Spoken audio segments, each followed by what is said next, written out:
And we're back for the after part of our show here. Oh, hold on. Forgot the talking bits. Hold on. There we go. So yeah, we're doing a little after show. I figured we should all kind of regroup here, and now that we got the first few episodes out, and we're right before Nick is going to be born in the chronological order that I'm going in here. So I figured it's a good time to touch base and just kind of chit chat what we know so far for about the first 3 episodes. What's been going on with Nick at the moment currently so far. He does have the one lone family member that's been supporting him. So I want to get into talking about that a little bit more too, and just kind of, I don't know, just touch base and just Q&A, whatever. Like we can all just kind of discuss and wing it as we go here. But if you give me a sec, I am gonna get like some windows open here for the internet. So if we want to go to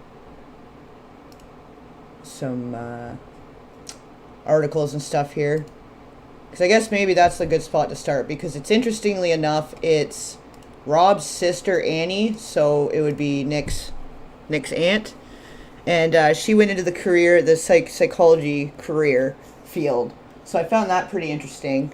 And then she's the only one, even with the family kind of in outrage against her, she's standing in his corner and has been showing up for him in court. So I thought that was pretty interesting. And I know that Catherine Short, one of their next generation's kids, like, so Nick's generation, a little older than Nick, but that generation of kids, she had taken her life, and she had chosen to go into the field of psychiatry and psych as well. So I do find all that interesting when they're choosing to kind of go the other way. And I noticed that when they were kids, Rob, and I'm going to kind of go into this more once we start going into the kids' childhood, exactly what they were enduring, and then kind of comparing a few things. But I did notice that Annie, the sister Annie, had the same look on her face as Nick does, and even Romy in some pictures. And I've been finding out a lot more about what was going on with the other siblings and kind of some more of their medical history and stuff. And actually, I should share with you guys. Okay, one sec. Let me grab a few windows here. We want the Annie Reiner stuff. Okay, hold on. Let me get organized here, and we'll give you guys another minute to carry over, because I think some people were coming in the middle and closer to the end on the premiere, so probably having a few extra minutes so they can catch up with us too won't hurt. But let me grab some stuff here to bring up for us here. But anyways, how's everybody doing? How's everybody feeling after that episode? How's everybody's weekend going so far? I guess you guys are hopping right into the conversation here, right on. Oh, I guess it kind of just carried it right over, too. That's cool. It's definitely a lot smoother than the last time I tried to do that, the redirect thing. I feel like it didn't work as good last time. I don't know. The Manson Mother's Day. The chat was the highlight of your day. I'm glad to hear that, Sean. Me too. I'm kind of glad how it turned out. Like, it did kind of start off a little awkward, because I didn't realize it was Mother's Day. I knew it was happening around, it was coming soon, and it was probably over the weekend, but I didn't really know exactly the day. I wasn't really paying attention. But yeah, we kind of ended up winging it in a way, and kind of just it's kind of a chill time. But I think it worked out. I think for the different themes we were able to explore within the whole thing, to do with mothers and the lack of mothers, or whatever was going on for everybody at the time.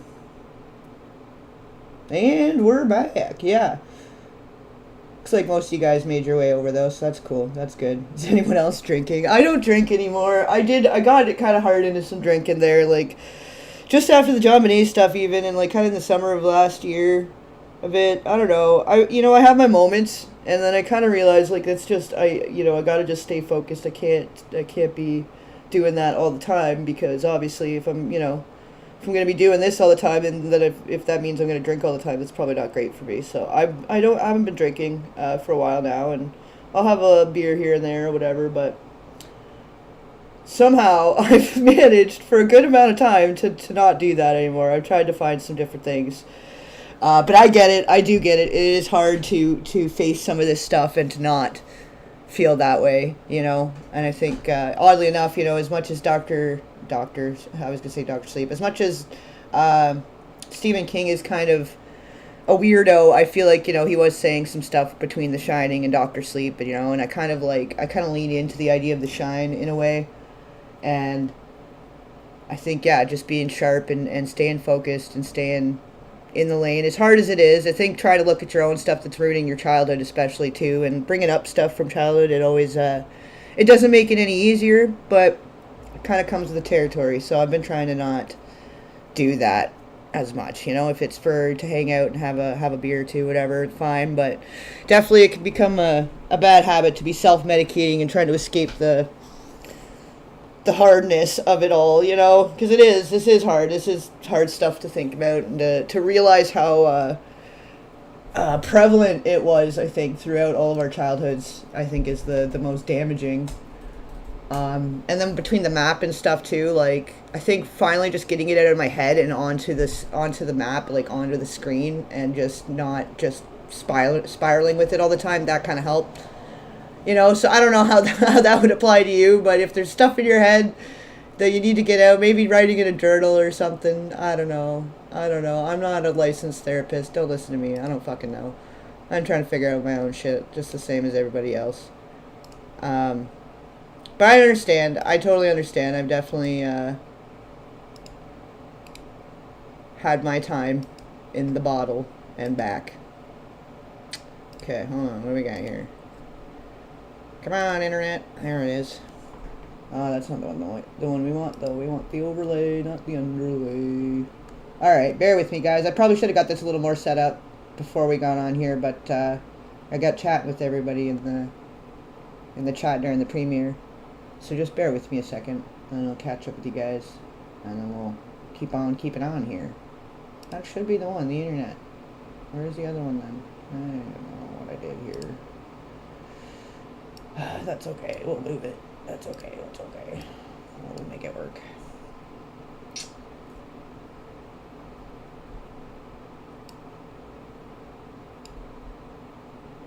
But yeah, so I think between more recent episodes, and yeah, that's not gonna work. Hold on. This more recent, the Hollywood Bites, I think between those two things, I'm kind of getting a little more of a chance to point out and explain the TW theory and why it's such a damaging thing, what the outset of that is, even if nothing bad is happening to that kid on the set itself or by any of the crew or any of that it's sort of setting them up to have that unwanted fandom and have that unwanted attention, the adult attention that they don't even understand. They don't even know what's going on. They're little kids, right? So I think it's just, I don't know. It starts putting them into dangerous territory, whether that's what you're intending to do or not. I don't think that most of these people even know what they're doing or that that's what it's creating, you've got these people, no, now it's not the time, kitty cat. They just did the new Lord of the Flies, and then it's they've brought it back all over again, and maybe they don't really know what that kind of content, how that appeals to different fan bases that aren't, that don't have good intentions, that do wish to either do harm to kids or fine. Okay, you're not helping, cat. Go out of here. What are you doing? She's trying to climb up on here. She's extra energy today. I don't know what her deal is.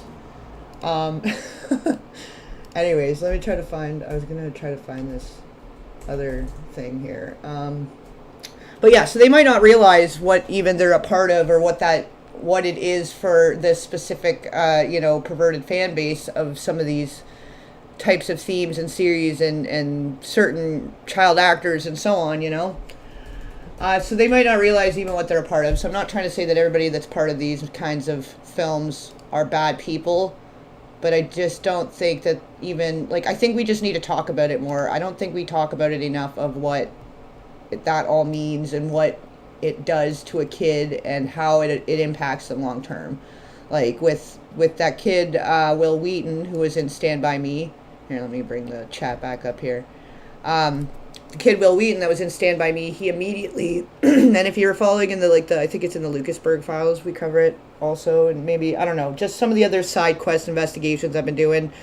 I covered this a little more with Will Wheaton, but how right after Stand By Me, they offered him a ton of money to go into this horror movie, this movie called The Curse, that was very, like, it just reminded me so much of Clown House. Like, I didn't watch a lot of it, but for the amount that I saw, it was about the same amount that I saw of Clown House. And it was enough of that same imagery, the TW Theory imagery, that, it's almost like they were paying to get him in their movie and his tidy whities, than more so than about the movie itself. You know what I mean? And then they put him through a lot of stuff. They put him through a lot of trauma, and his sister too. And she was also like a bargaining chip. The parents ganged up on him and was like, well, we're gonna get this trip to Italy. And what about your sister? Don't you want her to have the same opportunities as you? Because she was getting offered a part in the movie too. And it was a whole thing, and it was awful. And he considered it a trauma. Like he wrote a whole thing about it, and it was a very traumatizing time for them. And he had been trespassed upon throughout it. He was kept being touched inappropriately. There was so much to it, so it's just the opportunity, the crimes of opportunity too. Like, how many hands is this kid going through that before he even gets to the set while he's in his tidy whities, So it's kind of sort of the basis of it. There's more to it. It's been a developing theory of what different kind of scenes and imagery and things could also be impacting a kid that aren't necessarily aren't necessary for the movie, for the plot of the movie, that could be doing long-term damage just by the kids being in that scene, let alone what might be happening to them in and around. So I think just as I've been going to, I've been finding more confirmation of that, because I released that early November 2025, and one of the most disturbing examples of that was the Stand By Me with the leech scene. And then that next month, the thing happened with the Reiners and with Nick Reiner. So I don't know, that I kind of took as a little bit of a confirmation in a way too. Like, oh man, obviously something really fucked up is happening in this sphere, because River Phoenix was one of the lead actors in that movie and Stand By Me, and then Nick Reiner being the son, right? So that obviously on its own is saying something to me anyway. But you just saw you weren't subscribed, but you got the notification. That's weird. That's a little sketchy.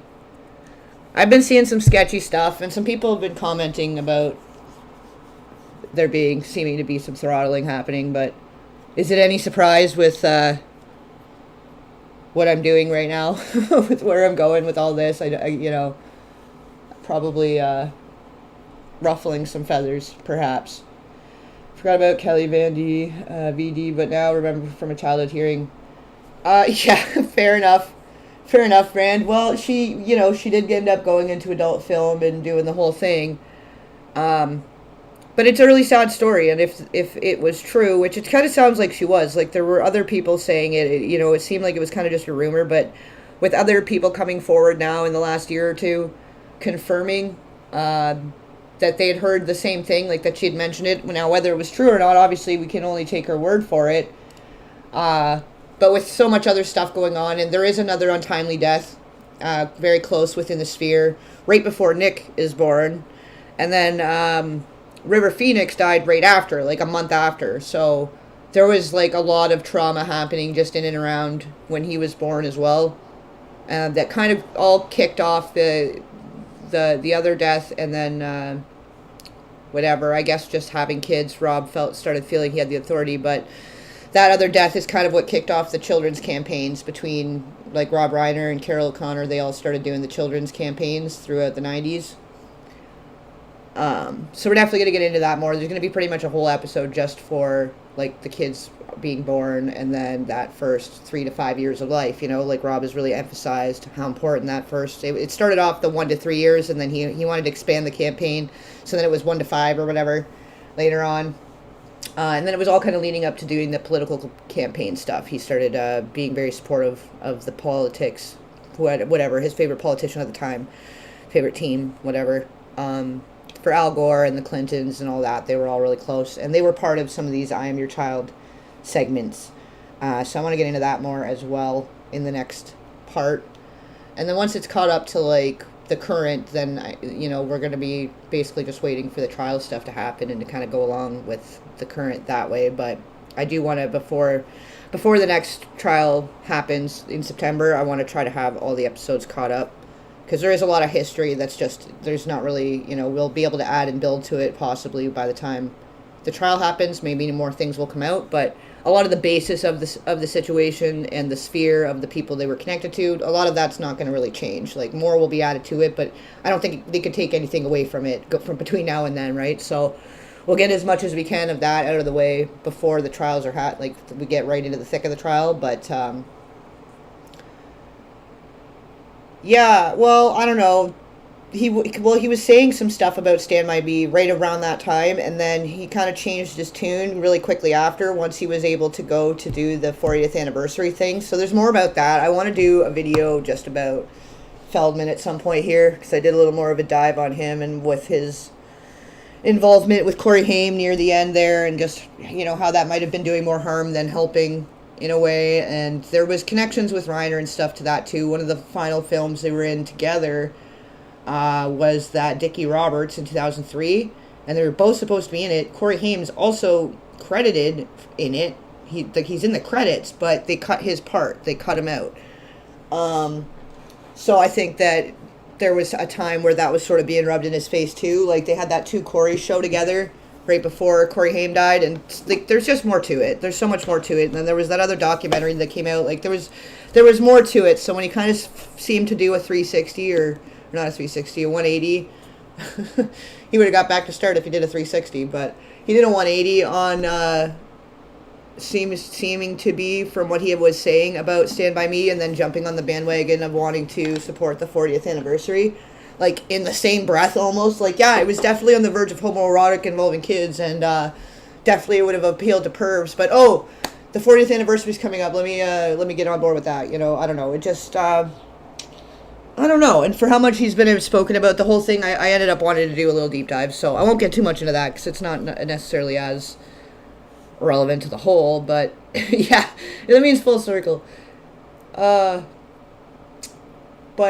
so he, I don't know. I'm not sure that he's as much of a good guy fighting for the rights of the, people lost due to the predators and stuff. Because, like, why wouldn't you have the same energy about River Phoenix and then, like, the same kind of compassion for the Nick Reiner situation as you were pretending to after the Corey Haim thing?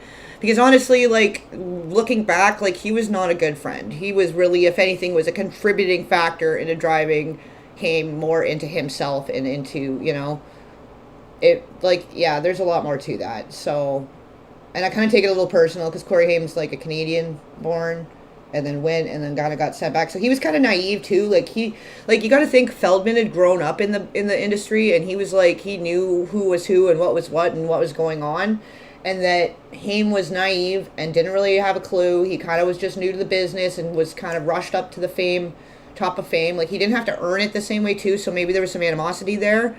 Like, he wasn't working since he was 3. He kind of just came out of the blue, and then, you said the famous other Corey, and the two Coreys, he was like coming on his turf, right?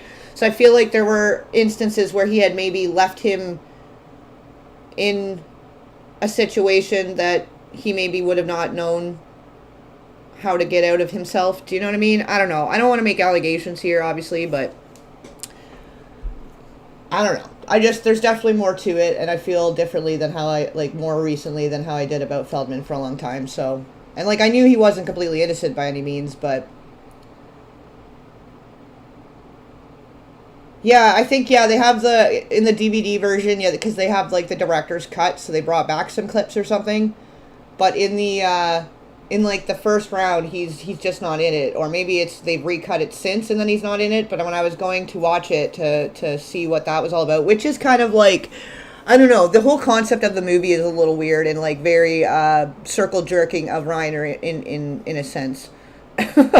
Like, it's its own circle jerk in a way, because it's basically Dickie Roberts trying to win back the love of all these directors after being a child star and then becoming an adult. And the whole movie is him trying to prepare for a role, to understand more what it's like to be a child, to appeal to Rob Reiner for his upcoming movie or whatever, right? So I guess it does tie in a lot more in a way that way. And then the way that was being rubbed into Corey Haim's face too, in different ways. Like, there was just different things that were happening during that two Corey's thing that I never picked up on before, that now with, more eyes wide open about it, some of the things that went down and some of the things he said to him were so bad. Like, he literally was telling him to go kill himself at one part, and like, wow, bud, because then he did, like, a year later. How's that feel, But anyways, okay. Let's go back to the Annie Reiner thing first, because this is what I got up right now. Because I think she does deserve a little bit of a spotlight, being the one and only family member supporting him, and she's the one that's got the education about psychology and stuff, and it's her own brother, right? So obviously she knows something we don't, or she has a better understanding. She has a more trauma informed enough mind that she understands that obviously Nick is going through something too. That whether or not he did this or not, like whether or not, or regardless of the exact motives, that what it takes for a child, well, he's not a child anymore, but for a child to take out their parents, both parents, and in the fashion that he did, obviously there was something really fucked up happening there, right? And I think that her being somebody that's supporting that says something. And I feel that probably Catherine Short would have been somebody that would have been in support of him, and also in the field of psych. So for whatever they're about to throw at him, and however they're going to twist it or whatever to make him seem crazy, I mean, in the very least, he's got somebody in his corner that also has education in psychology and in the whole abnormal psych area here.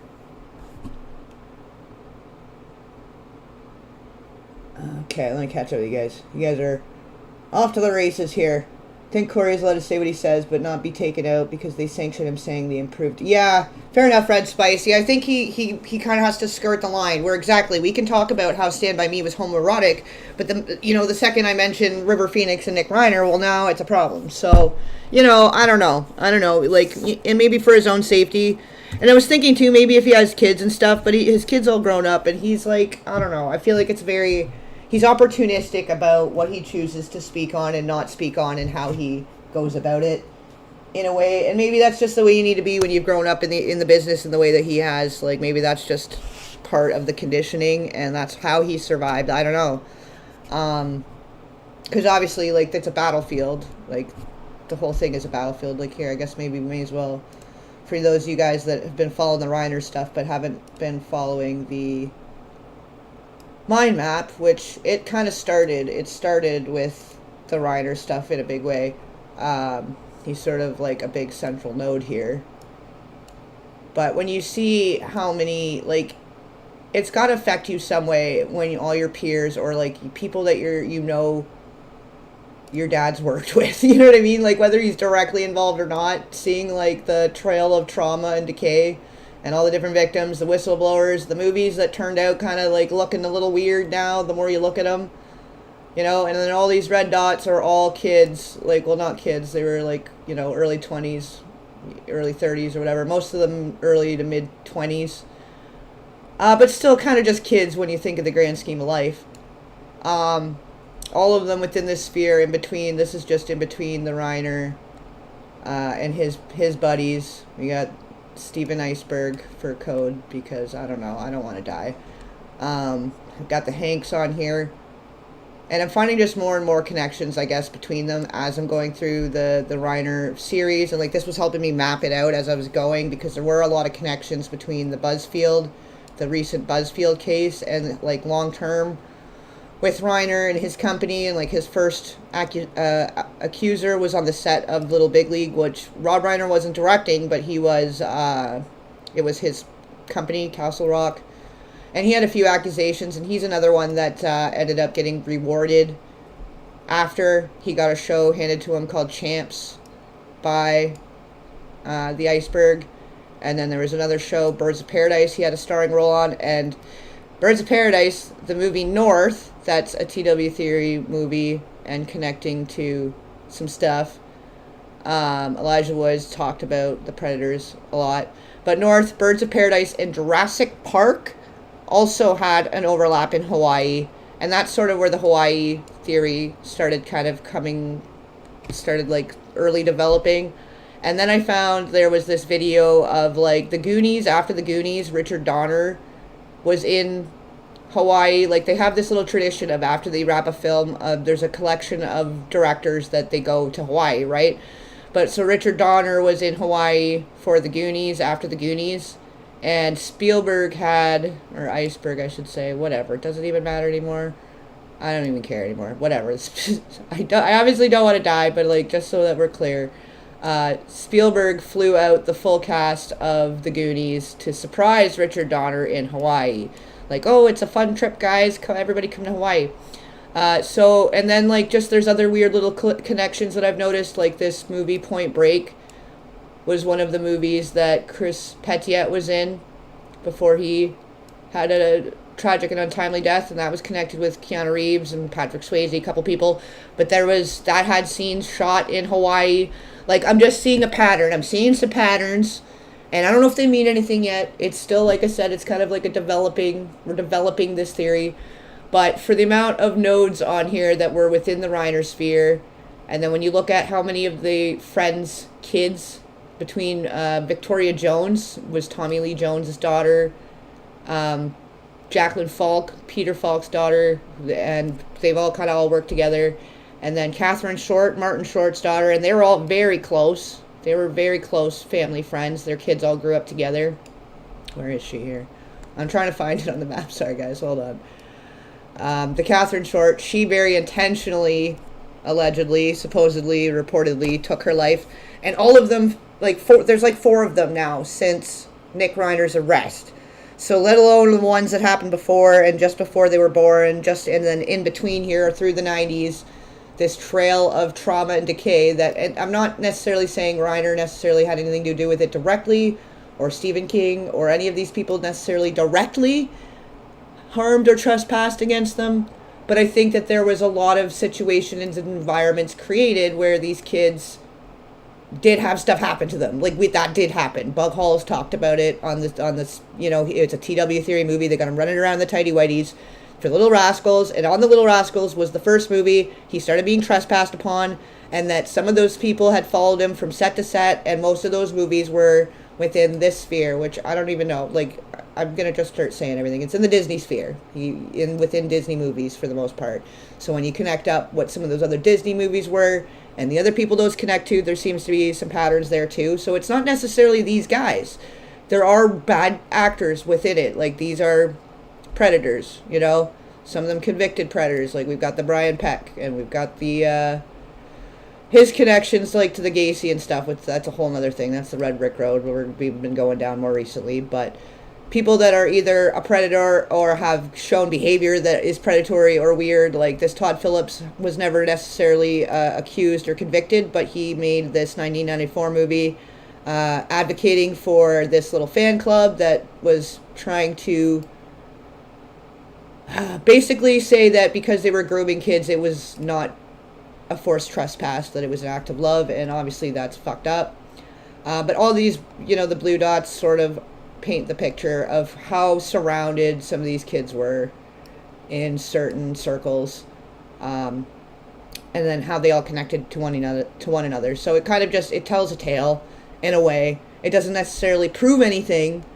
It doesn't necessarily mean any of these bigwigs know what's going on or had any part in it, but I think probably to an extent the producers and directors, like the people running a movie, have some responsibility for the safety of the cast, whether it's children or whatever it is, whoever it is, the kids, everybody, that's their responsibility to keep them safe, to have people keep and watch, to have, so unless that's part of the program, to be allowing these kids to be in these situations and to be vulnerable and to have their parents willing to sell their kids' souls, because it's these big crazy rich directors here, just take my kid and away you go.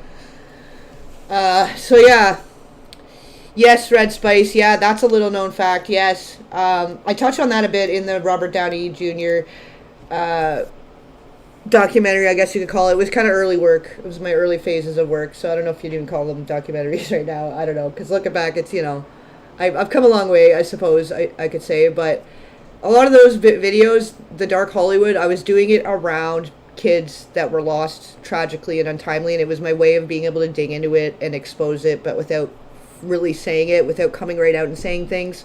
Here's all the predators, here's all the bad things that happens, here's all the kids that died surrounding Robert Downey Jr., or whatever the hard things he went through, or here's the ones going around with Charlie Sheen and all the ones around Drew Barrymore, and then they all connect in a way. So it was kind of telling a story in a backwards way, without coming right out and being like, there's a pattern of dead kids, you know? I couldn't really say it like that back then, and I tried to do different videos in a different way before, and it just didn't pan out for me.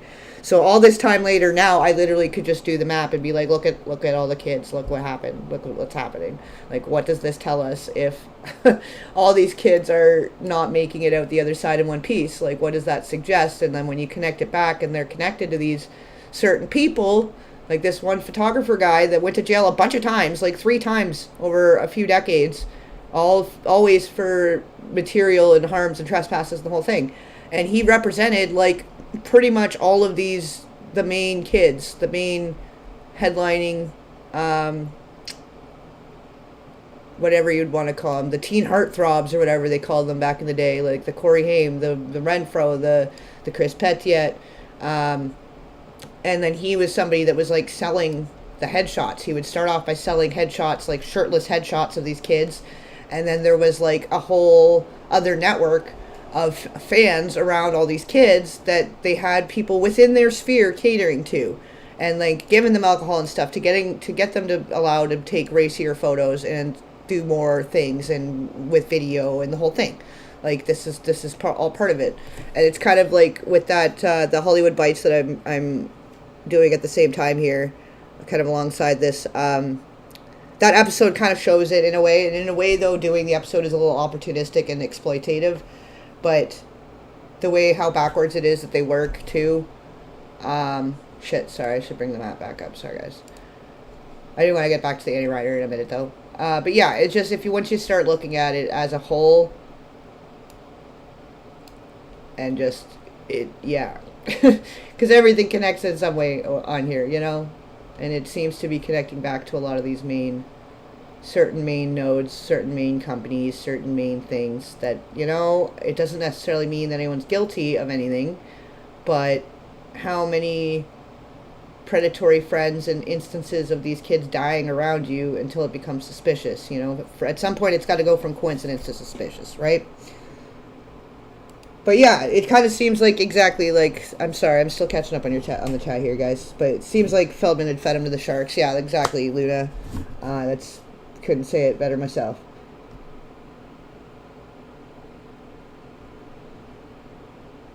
I didn't mean to go full on everything is connected, man. Just a lot of connections previously separated in my head seem to be spaghettiing together recently, and it makes logical sense.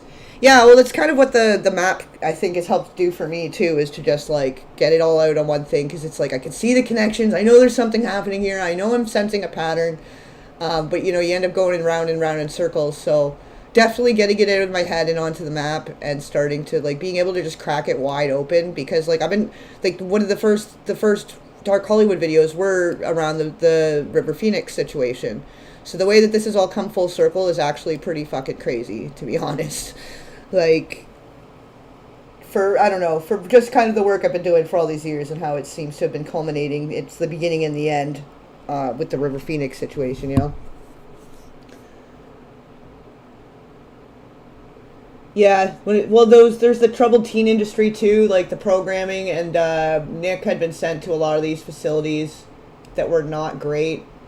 Which, that reminds me, this Reddit group, these guys are doing some really great stuff in this Reddit group. Okay, hold on, I gotta close some stuff down because I got too many windows going. One sec.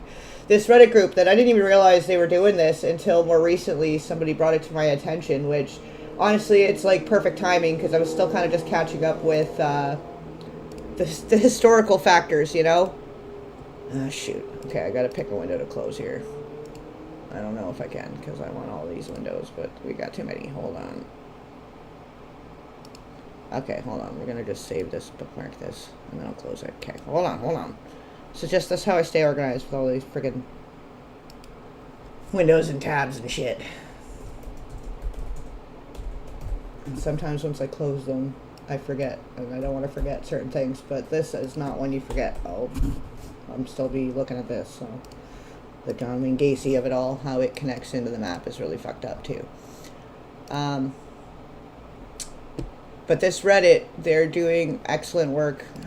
They've been collecting all this stuff about the childhoods, like about the other siblings too, and like what kind of mental health stuff they've been going through, kind of tracking the different mental health facilities, like everything. So everything I hadn't really had the chance to dig into yet, these guys were over here doing all this stuff over here, dropping stuff in this this Reddit thread, I think is called, or no, a subreddit, whatever the fuck it's called, the Reddit people thing.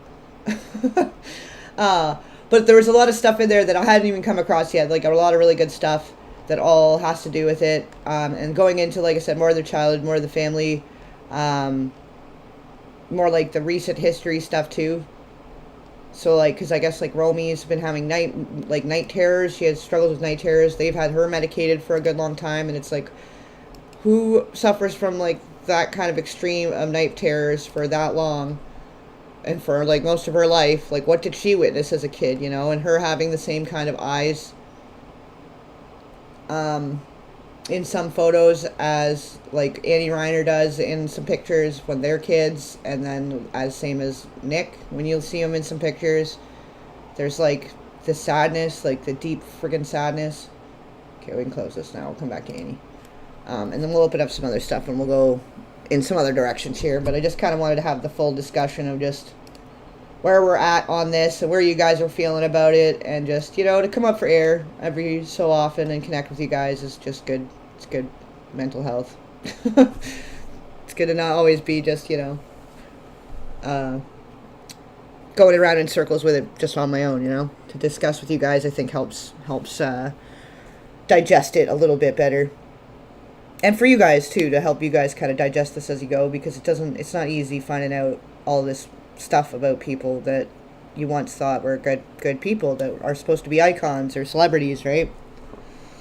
Britney Spears married her handler. Yeah, Sam Ashgari, that was a deal. That was definitely a deal between him and his people. The dad, Jamie, and the fucking, yeah, that's a whole thing.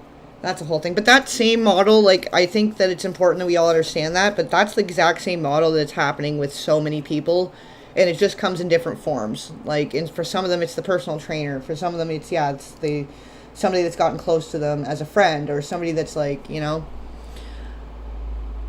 and they get into the inner circle, and then you got the managers and the agents, and you got all these different people that it's like, it's literally, they're like, oh, they don't want people to know there's handlers, but literally they have teams of people handling and managing their life and their schedules and, like, their whatever they're doing, their career, all the touring and stuff they have to do, like the press junkets and all the whatever interviews and shit. You know, somebody handles all of that. People are handling that, you know. So the fact that they get so touchy about us talking about handlers just goes to show that maybe, just maybe, there's handlers in the way that they don't want us to know, you know? In that okay kind of way, which I think we're slowly being able to talk more about that too, but I've already said a lot. I've already been saying names. I don't want to push it too far.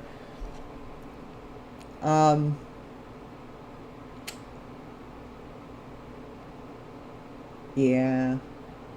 But yeah, like, I'm just glad that he has somebody on his side because, yeah, like, obviously, like, regardless of the situation, he's obviously going through it. It would be, most especially if he didn't do it, because anybody considered he didn't do it, and then, like, nobody's supporting him, and all his family's turned against him, but maybe it's just the fact that somebody knew they had a rift in their relationship, and he has the history of mental unwellness, and so on and so forth.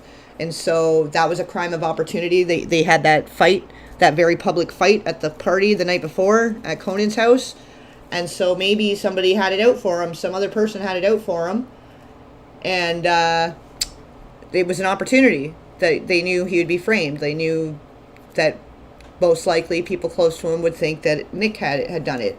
Because you see the videos of him walking around after, like, by the gas station or whatever afterwards, and he doesn't have any blood on him. Like, there's nothing to show that he had been part of any crimes. And then, you know, the hotel staff, nobody noticed anything wrong with him, but then in the hotel room, they are saying there was blood. But I'm apt to believe he had done self-harm, that he had left in a huff and done self-harm, and that at some point in there's that crime of opportunity, you know? So I do still think there's a possibility he didn't do it at all. You know, but I don't think anyone else is willing to think that, because everybody's really just gung-ho on the fact that he's just a nutcase and just snapped and whatever, right? So, probably why Curie Castro is all about well-informed. Are you guys for talking about... Okay, hold on, I missed something here. Let me catch up again. Yeah. Oh, the whole Eyes Wide Shut thing, and it's honestly, that too has been a full circle thing because I always felt that that was like a documentary. I've always referenced it over the years. Like, people that have been following me for years, you guys know I've always been referencing it in different ways. And then when I did finally set up that group, it's the Eyes Wide Open group or whatever. And I didn't even know about the Fiona Barnett stuff yet when I was setting all that up. So when I came across her book and her stuff and started looking into it more, if anything, it was just like a further confirmation of what I'd felt about all of it the whole time and what the movie was really trying to say, And then now more people are talking about it and pointing out things, and like more people that had been on the crew and stuff are starting to talk about what the movie was actually supposed to be about, because it actually was not supposed to be focused on Tom and Nicole. It was supposed to be a multi-layered story, like many different people's stories happening simultaneously and crossing over at these parties, right? And the way they cut it down, like, we'll never know what a masterpiece it was supposed to be because they cut it down so much. It was like 30 minutes or something out of the final cut that they cut out, and he didn't want to cut it, and then like 4 days later he died.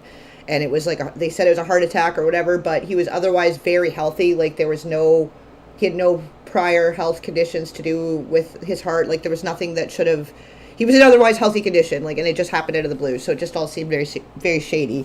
So I think now that we know, now that we're hearing more about what he was up to, and then something was supposed to happen with that, then he died right before anything was supposed to happen to it, because I think they'd rather take out one of their own than to be loyal to one of their own and try to go to their defense. Like, they're just going to let them be a fall guy and keep their secret, like, keep the secrets, right?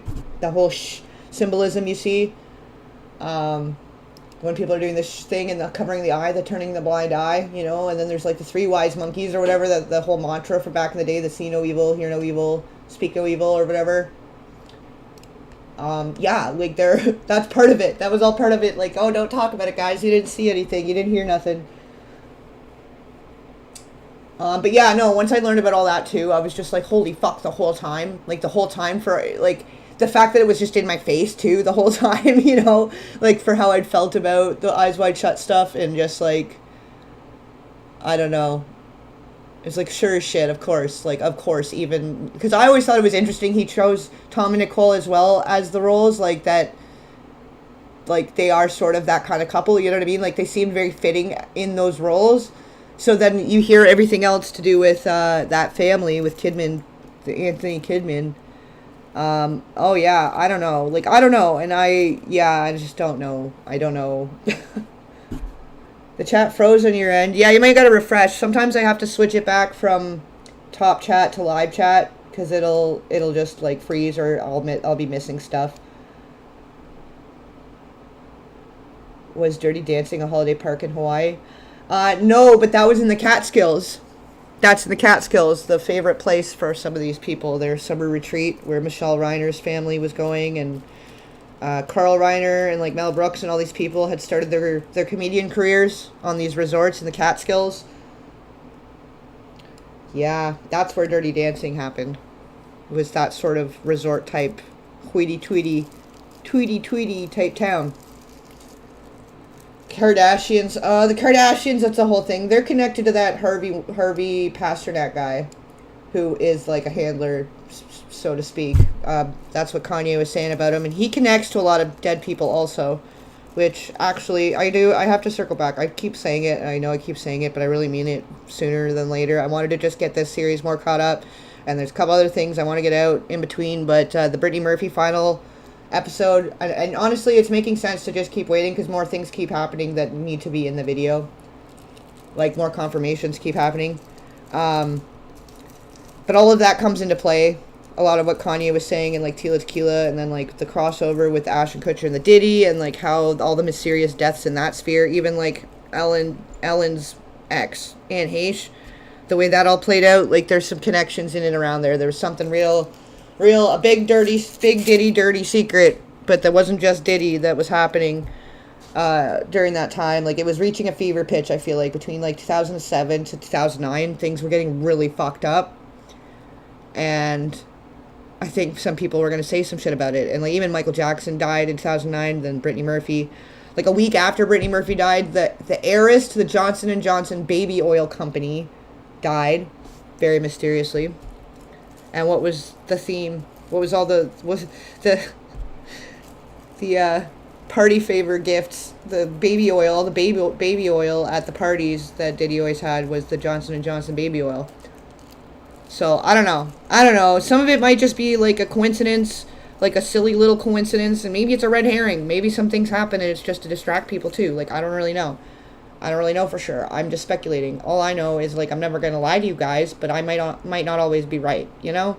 So I'm always encouraging, like, do your own research, draw your own conclusions, make up your own minds. But yeah, Kubrick, I think he really knew more than what he was letting on, and he was really trying to say as much as he could in his work, especially nearing the end there.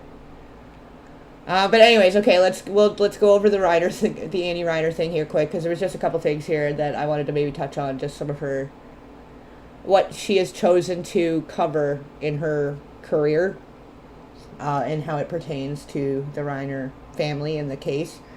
But anyway, so she did The Shame, the Betrayal of the Self.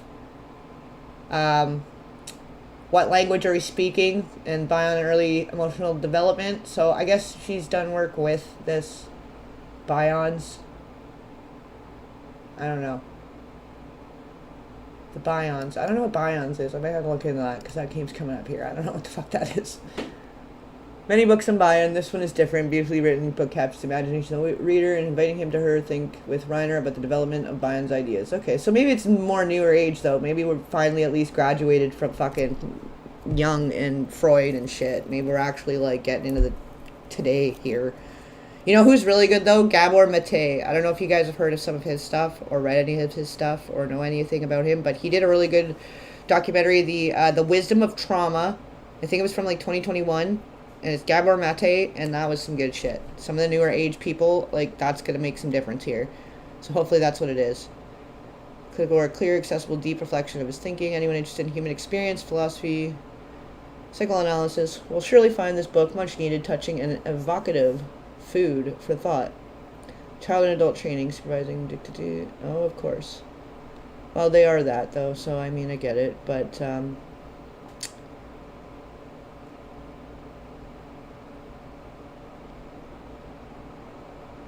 I don't know.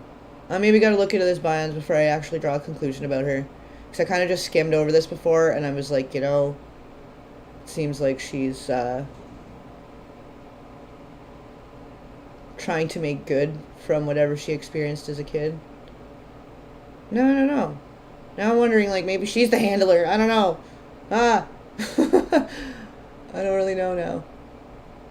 But she's doing lectures. She's been doing lectures, but not so much more recently, but that's kind of interesting that she was still doing them, like, right after. I guess it's a couple months after, but you'd think she maybe would have postponed for a minute. I don't know. She's an iffy one now. I'm not sure how to feel about her now.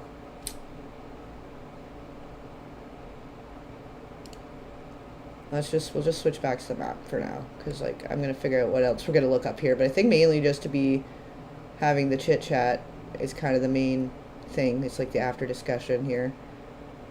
That was just, I guess, one other new thing that I hadn't gotten a chance to mention to you guys yet.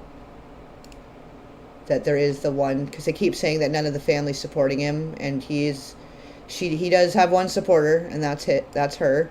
And then also, apparently, Tracy Reiner, the adopted, she was from the former relationship with Penny Marshall's daughter, who was then adopted by Rob for the time that they were married, and I guess she still has the Reiner last name. She said she never said anything, like, she never provided a quote about the situation, about what happened, that whatever quote that they had said, because there was a few different quotes going around about her reaction to it.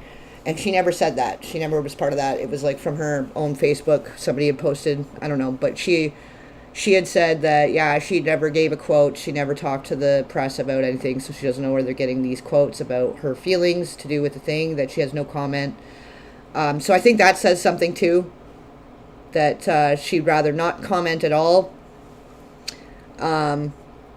Because they were trying to present it as, like, oh, all the other kids supported Rob and loved Rob. And, oh, Nick was the odd one out, you know, so, and then Penny Marshall's no longer with us, so she can't speak for herself, but, yeah, JB supposedly commenting about MC sacrificing her sister and mom and oh yeah. I did see that, and I meant to follow up on that actually. So thank you so much for reminding me about that, because I that's one of those articles I did when I've started. Now that I've started trying to do more articles on Patreon, like in and around the time I was doing the TW theory actually, I had done the Christmas one, the Xmas Queen or whatever I called it, the Queen of Christmas, Mariah Carey, and just everything to that point, and after they'd passed, and so I wanted to update it. I'd saved the screenshots people were sharing of that, of Justin Bieber calling her out, and I meant to add it to the article and then share it, but I've been just trying to get this, like, now that I'm all caught up with the research, I've got the bone structure of this Reiner series pretty much done, and now I can actually start putting it all together, start cranking these episodes out on a more regular basis. So I had y'all waiting like 4 months for the second episode. I apologize for that, guys. But yeah, once I got the introduction out, I had to go all the way to the end and come back to know exactly where I wanted to go with it and how I wanted to present it. But we're here now. But that too, yeah, I'm going to bring that back to the forefront, because I did a whole dive on that, and maybe I'll just do a live about it at some point, and I'll bring the article into it, because I did more of like a searching around some of these locations she was talking about and referencing, and where they are in relation to some other locations, and quite compelling. Yes, thank you so much, Dream to Life. You're a legend. Thank you. But yeah, overall, like, innocent until proven guilty. And I mean, I think right now what they're going to try to do is not guilty by reason of, not necessarily insanity, but I guess they've been talking about his medications, and like they've all basically been on medications their whole life. So I mean, that doesn't seem right either. That seems like why are they all medicated? Like, I don't believe that a lot of these things people are born with it. It's not a mind disease. I think that a lot of it is a result of trauma, and I mean, that's what they're starting to prove in a lot of studies and more new age psychology. But they're going to try to say that because of the medications, which, you know what, I think it's also just as valid to bring that to the forefront, because there is a lot of certain SSRIs where the risk of the side effects is harm to oneself and others, and it has come into a play in a lot of mass tragedy events at different schools, at theaters, and other crowded locations. There seems to be that common denominator there. So that is very possible that was something to do with this, and that they might go that route as a defense, and that maybe nothing comes out about what happened to him. But none of that it doesn't explain why he was to this severely mentally disturbed, like to this degree of mental unwellness, that he needed to be in and out all these facilities, that he was heavy narcotics in his early teens, then to the point of now allegedly taking out his parents, where Rob himself said every single person in jail for a violent crime had a nightmare childhood. So I think a lot of people are like, well, how dare you pull the curtain back on My Wonderful Wizard of Oz. But I'm like, I'm not the one that did it. He said it himself, and I'm just trying to figure out what the nightmare was. He said every single person in jail for a violent crime had a nightmare childhood. So, you're by his own words.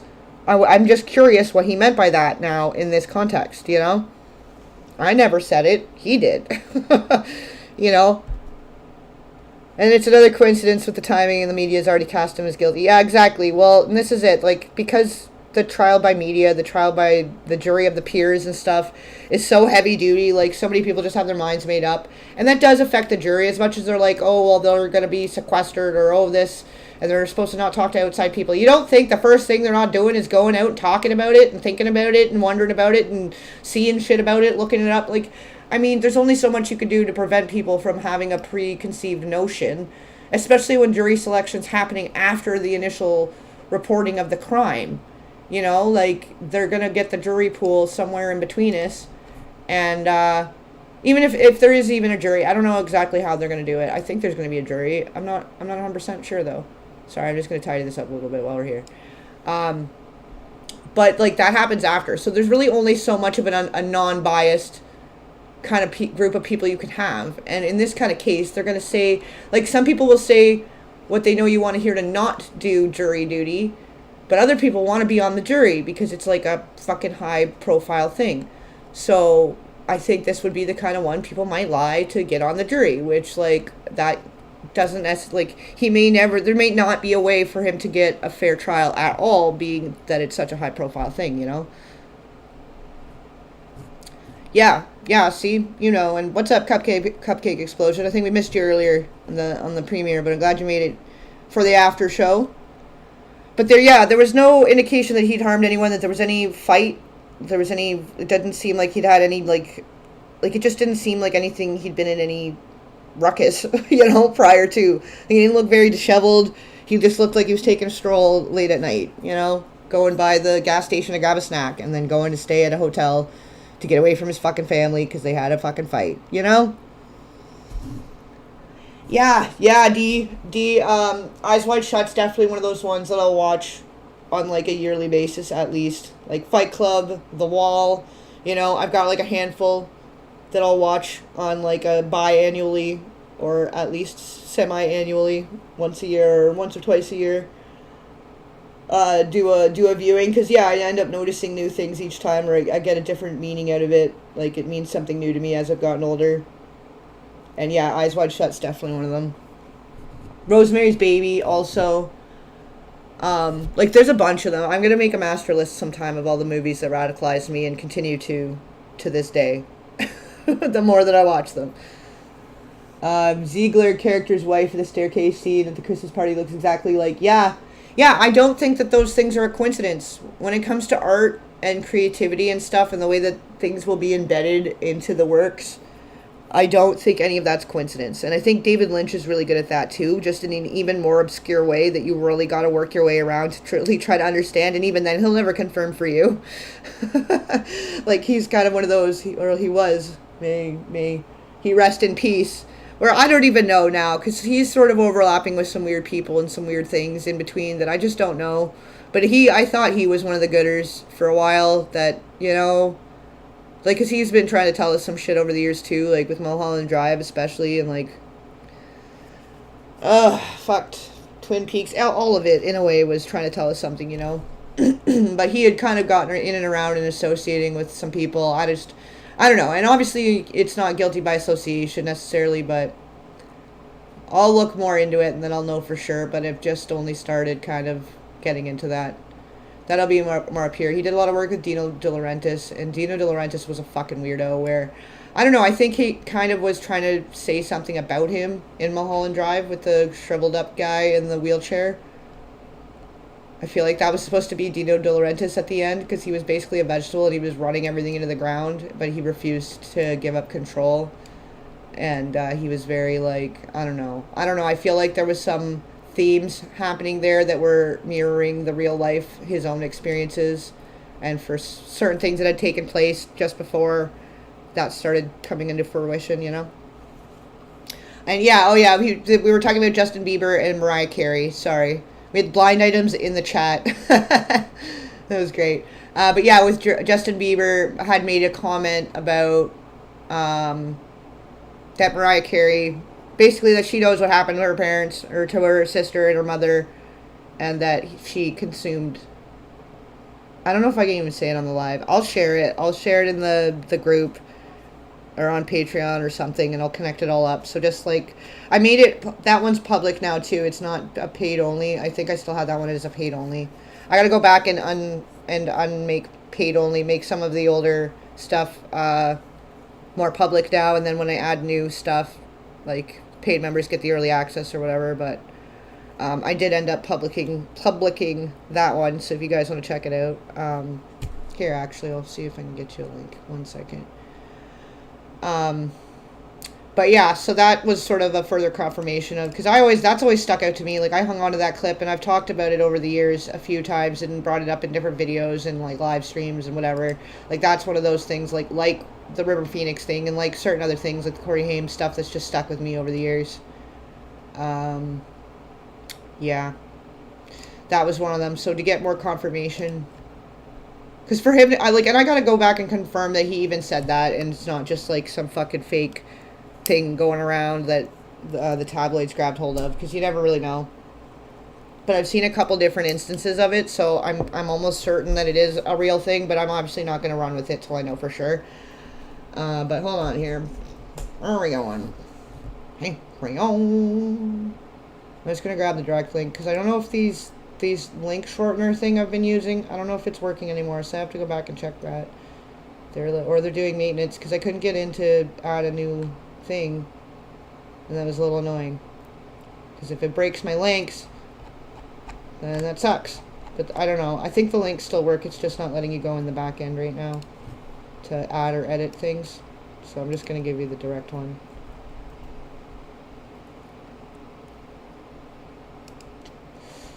There you go.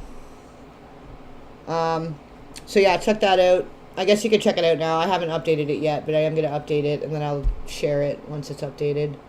But yeah, I did a whole tour around the location she was saying, and like where there would, like how, like basically it all checks out. Like this area she was referencing, and all around this certain temple place.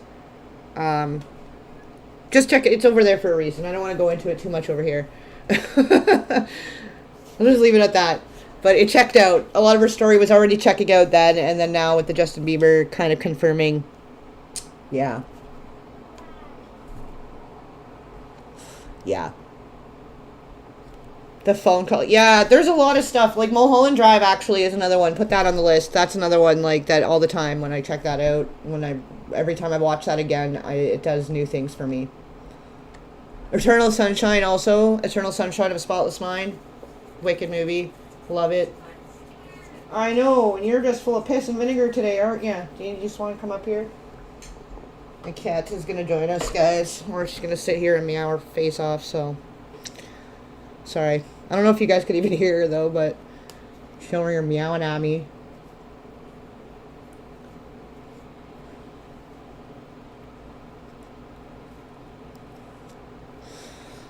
Who are you talking about? Who's following her on YouTube? I gotta catch up again. It keeps fucking jumping, and then I have to refresh the thing.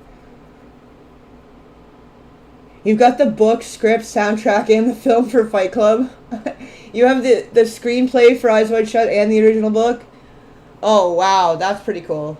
That's pretty cool. And Eyes Wide Shut, yeah, there's like a book, too. That, I don't think I've ever read that. That's one it's escaped me, so I'm gonna have to circle back to that, too. And then I gotta watch that Clockwork Shining documentary, because that sounds cool. I never saw that, but I did see the other, like the Room 237 or whatever it was called. That was the documentary about The Shining. That was pretty good. I do like seeing other people's interpretations of those movies, and like especially like the David Lynch and stuff too. Hearing other people's interpretations and discussing, because it could mean so many different things. There's so many different perspectives. Love that. So that's the cool thing about literature too, though, because like, and then bringing it to the screen, like there's different interpretations from the book to the screen too. So it's kind of always interesting to see how they've turned it out. Harrison Ford delivered Roman Polanski an award for The Pianist. I'm not. I'm Polish. I'm cold. That was an RA movie, but that's the only line that stuck out for me to that whole movie for The Pianist. I just think of that part where he's like, I'm just cold with his coat. Poor guy. He had a rough go in that movie. But yeah, no, Harrison Ford. I'm kind of side eyeballing him a little bit. He, like, all three of them, to be honest, like the whole origins of some of the big giant heads and how they're connected to some other people. Like Spielberg and Lucas met at Coppola's house. They were viewing this movie, The Duel, which actually I was just fixing the thing for it. But this movie, The Duel, I think it was, they were viewing it, and Spielberg and Lucas met, and at first it was kind of like a competition, and they didn't really like each other, but then they became besties. And then we know the whole thing with Coppola and George Lucas and their company, and then, like, I don't know, there's a lot of weird layers there. So Harrison Ford, also, they found, George Lucas had found at Coppola's house because he was installing a door, which, I don't know, that seems a little bit like he had done movie roles before, but nothing major, but it seems like a little bit of an interesting story. I don't know how true it is, but apparently he was fixing a door at Francis Ford Coppola's house, and that's when George Lucas was like, hey, you should come be Han Solo. Han Solo, sorry, sports fans, if I said it wrong. Star Wars fans.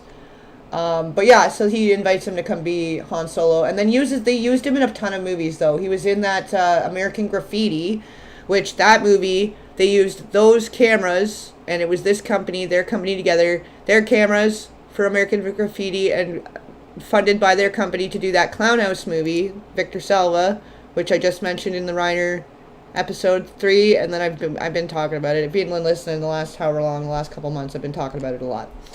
And how it all connects to this. But so Coppola, though, he connects to too many rotten things, and there's too much going on with him for me to not be side-eyeing the people close to him, in a way. Because then, like, the Jake Lloyd thing, that's always bothered me, and it still bothers me. I did a video about it, and it still bothers me, so we're probably going to revisit it until it stops bothering me. Until he's free and feeling a little better, because he is very mentally unwell as a result of whatever the fuck happened in between all of it. So, yeah, I don't know. There's just certain things that we just need to not ever stop talking about, and I think that there's a lot of them within this sphere, and that, you know, not to say that violence is ever the answer, but with this much trauma and tragedy, and if you feel like you've grown up in a battlefield, you know, I can see where that would seem like your only way out. And again, not that that's the answer, not that it's okay, not that it's excusing or minimizing the trauma that this has now caused the other siblings as well. Like, obviously, this is a really tragic fucking thing. Like, don't think for 1 second that I'm minimizing what this, you know, the ripple effect of this. And then how many people have just been lost now just since he was arrested. But then what does that mean, though, right? Like, what is that indicating? What is that an indication of? What and why and who, you know? I don't even know. Tila, I gotta check again. She did resurface again, because she had dropped off again, and I lost track of her for a minute, and then she came back online, so I had updated some of the links in the Tila videos, but I don't know if she dropped off again, because they keep shutting her down. They just keep shutting her down, and if they haven't shut her down, she's changed her name, because I'll think that she's got shut down sometimes, but then she'll pop up on my feed again, and it's just that she's changed her username or whatever. So actually, yeah, that's one I should check again, because I was thinking to try to reach out to her, but more stuff happened in between, and then, yeah, she got knocked offline again, so I didn't know if the email for the website would still be good, and she's one that's ongoing, has bothered me forever also, and, like, there's a reason I saved all that stuff. Like, a lot of the stuff I'd saved, and I still have a lot of media of hers that I don't think exists online anymore, that one day I want to maybe sift through and show more of just that, of her talking, what she had to say. Because a lot of the stuff she was saying, people thought she was nuts. They thought she was totally batshit crazy, but she was talking about a lot of the stuff that we're now hearing people talking about, like the tunnels and the different, a lot of the same stuff. I don't know if there's any other better way to say it. Just some of all of it. Some of everything. And then for the circle she was in, yeah, she was in there, right in there. She was at that party, at that famous Diddy party hosted by Ashton and Diddy in 2009. And it was right after Michael Jackson had died, and they were, like, literally, like, neighbors. So they're having this gigantic party, like, one door down from where Michael Jackson has just died, and everybody's just living it up. It's such a great time. Kind of weird. There was a lot of weird things about that party, but Tila at that time was engaged to Casey Johnson. They were together, the heiress to the Johnson & Johnson baby oil company.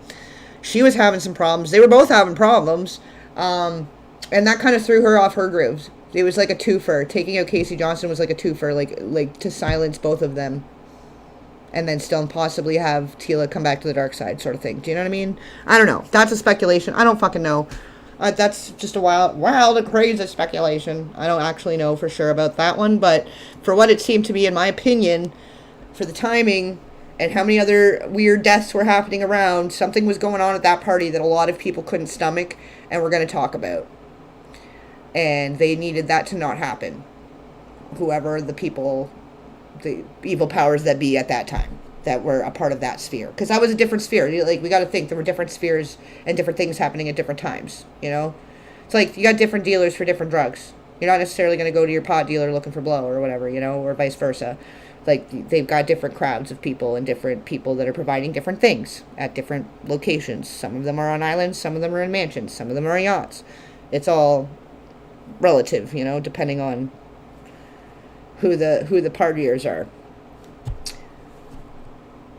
You're talking about Carrie. Carrie, that's an interesting movie too. I think that was in a big way highlighting the kind of like how extremism can become a bad thing. That if you're extremely religious, how that can also be a damaging thing, just as much as like being the opposite of that. You know what I mean? I think that was saying a lot of other things, and just about like bullying and I don't know.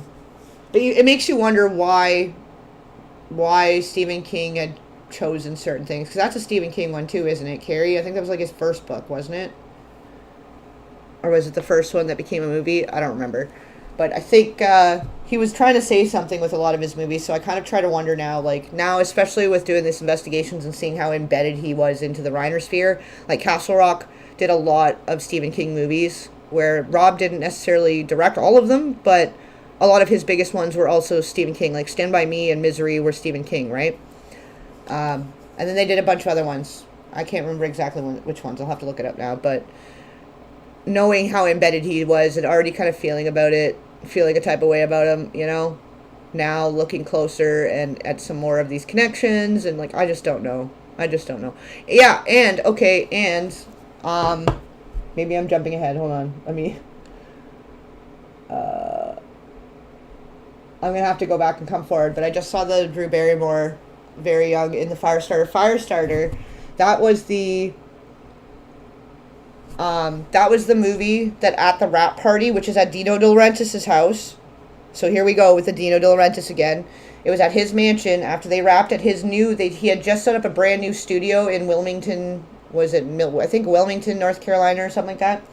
Brand new studio, wrapped the movie, having the party. That's the party that she got goaded into drinking 2 glasses of champagne. Like, they dared her to chug the 2 glasses of champagne, or was like, had said like, I bet you can't finish both those glasses of champagne or something. Like, basically got her to do it. And she drank them, and then she woke up in a bedroom with her mother asking her what happened. And like, you're at this party with adults, and then you're passed out in a room somewhere, and your mom lost track of you. And so many things can happen in such little time. So that's always stood out to me in an interesting way, obviously, in relating to the whole sphere. But hold on, let me go back and come forwards again, because I think I lost a chunk too here. Meet me in Montauk, yes, see, you know, except Late for Supper knows about Eternal Sunshine. Love that. One of my favorite lines in all of the movies. So good. Under the Silver Lake, that I've been, I have a tab open. I keep meaning to watch that. It's a little more gruesome than I like, I think. Like, it's a little too on the nose, where I'm, like, already reading so much real-life horror all day that sometimes when I'm finally just want to watch a movie, I just want to watch a fucking movie that's not the worst. But that's, like, so on the nose, and I do really want to watch it. I have been meaning to watch it. It's just going to be, I got to be in the right zone for it. I got to have enough of a break from the dark to go that much into the dark in a different way. Where I feel like I'd already seen all of those movies, like Clockwork and, like, Eyes Wide Shut. All of these movies I saw before I was awakened, and it was part of the awakening, where now that I'm awakened, now trying to watch certain movies, like, a friend was trying to show me that Ready or Not fucking series, movies, whatever, the other day, and I'm like, I can't watch this. This is basically just making entertainment out of, like, people, real life suffering that's probably actually happening right now. We don't know.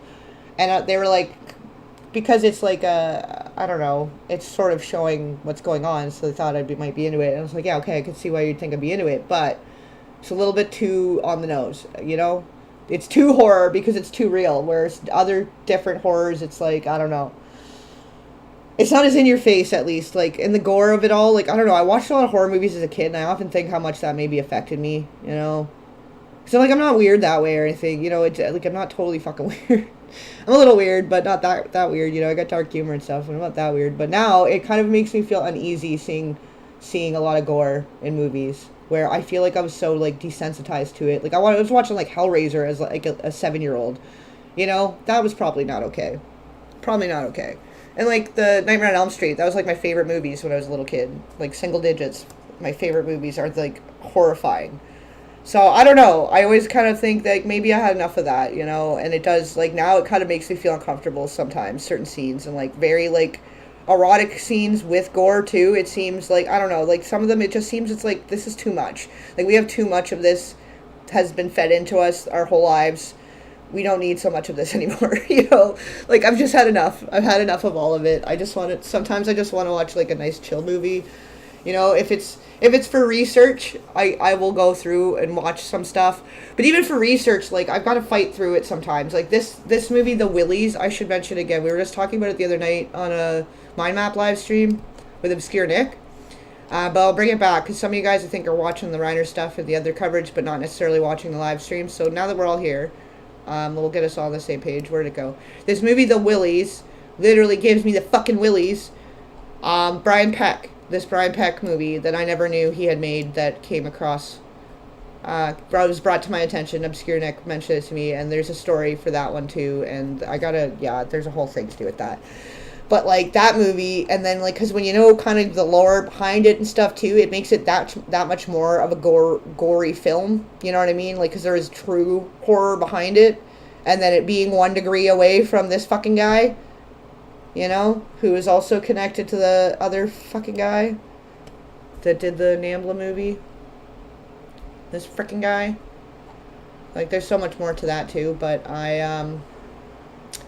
yeah, some of it's hard to get through. It's because I know too much now. Like, I have too much of an understanding of what's probably going on with some of these cases, and with how much confirmation just, like, especially this last year with the file drops and all of that, and then with this happening. Like, so many things that I just had already was thinking with this stuff. I've been saying it. Like, if you watch my Dark Hollywoods, we go back and watch it, you know, I was already kind of on this, talking about all these people. Like, I go real hard into this sphere, in the Drew Barrymore videos, which I still have a part 3 to go into that, but I needed to stop and take a break from that, because it was just hard. It's hard sometimes when you start getting the full picture of what some of these kids went through. And then, like, you just even thinking of how many of your friends and peers are dying around you, like, that alone, even if nothing's happening to you, like, how damaging is that? Of, like, three out of 5 of your closest friends and peers dropped dead this year, you know? Like, that's pretty fucked up. Like, even one person, your friend, your coworker, friend from work dies, like, that's devastating. Take your time to recover from that shit, you know? Lost Highway is a good one, too, yeah. Yeah, Lynch is, like... how do you even explain Lynch? You can't even, like, it's an experience, though. His films are less of a film and more of an experience. And, yeah, I don't know. I have a lot of thoughts on him, but I'm also just, like, I don't know how to feel about him anymore, too, in a way, so it's sad, because I do appreciate his work. I'm not a fan of anybody, so I wouldn't say that, I'm hurt as a fan, but I respect his work. I have a deep respect for his work, same with Kubrick. But even with Kubrick, he's a little iffy as a person, you know? So that makes it difficult to know exactly where to peg it. But yeah, Room 237 was good. So if you guys haven't seen that, and then yeah, I was just mentioned, so if you guys weren't here for it, The Clockwork Shining. So that sounds interesting. I'm very curious about that, because Clockwork Orange 2, I probably watched that way too young. It was probably not okay.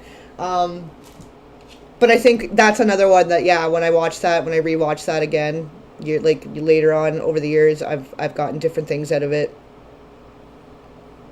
You've only watched the phone call scene from Lost Highway? Oh, man. I feel like Lost Highway is, like, one of the ones that, yeah, I kind of only have caught bits and pieces of it. Because I definitely, I liked Mulholland Drive better. But the guy in Lost Highway is creepy. The guy, there's a creepy story behind that guy, too. So, like, now I'm seeing more of how many creepy people were in the Lynch movies. Like, with what happened with the Jack Nance situation that we were just talking about in episode 3 here, that premiered earlier. But, the guy, I can't remember his name, but the creepy guy with the white face, he's, like, the short guy with the short black hair, and he's, like, a creepy guy. Whatever. However you describe him. But there's something weird about him, too. I can't remember exactly what, but I was just reading something about it. I think he killed somebody or something. Killed his wife or something. I don't fucking know. Like, there's a lot of weirdness around all of it. Like, I feel like it's unavoidable, so it's hard to say that it really has anything to do with Lynch. Like, 'cause I think there's just all these weird people. And then it's based more on who they choose to continue to work with. Like, where he worked with, like, Kyle MacLachlan and Laura Dern more frequently than other people. Some people it was, like, a one-time thing. So I think that says something, too. Like, if they kind of figure out they're weird and they don't want to work with them again, like, okay, cool. Harrison was a pool boy. Yeah, and I guess he was, like, a dealer also at the time. He was a pot dealer mainly, but I don't know. There's more to that though. Yeah, for sure there's more to that story, and I haven't had a chance to fully look at Harrison Ford yet. But I think I probably will, because like a little bit more going into the Indiana Jones stuff, like the very last bits of River's life, and then just as Nick's life is beginning, the crossovers there, because he played young Indy. Harrison Ford was also in Indiana Jones, right? And like Carrie Fisher had some stuff to say about him, and I don't know, like there's more of an opportunity to then speak more about Harrison Ford coming up, and just what the, like with the role models and kind of what was going on in between all those people at the time. But undoubtedly they were all close. We were figuring out who was in the inner circle, and like what, like there's now multiple instances of there being crossovers in Hawaii, and I just don't know how to feel about that yet. But there's some people I've been talking to that have other different theories and their own stuff, their own feelings about Hawaii. I think everybody has sort of an opinion about Hawaii to an extent, since it's sort of been thrust in our face forever, almost as much as Disneyland. So if we're not going to Disneyland, we're going to Hawaii, or we're going to California. Like there was like only 3 destinations. Also New York. You might want to go by New York and get a sandwich. Grab a pizza, whatever. Italian pizza, New York. Which now you got to think, all those pizza references are fucking weird. Which brings us back to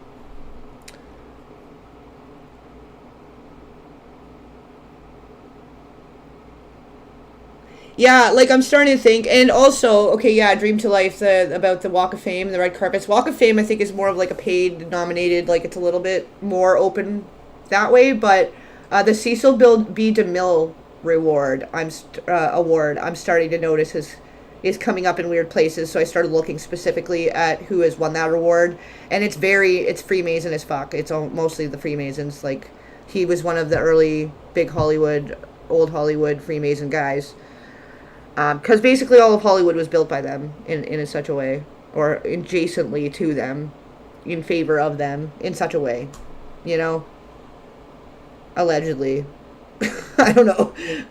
It's true though. Like it's kind of true. So I don't know.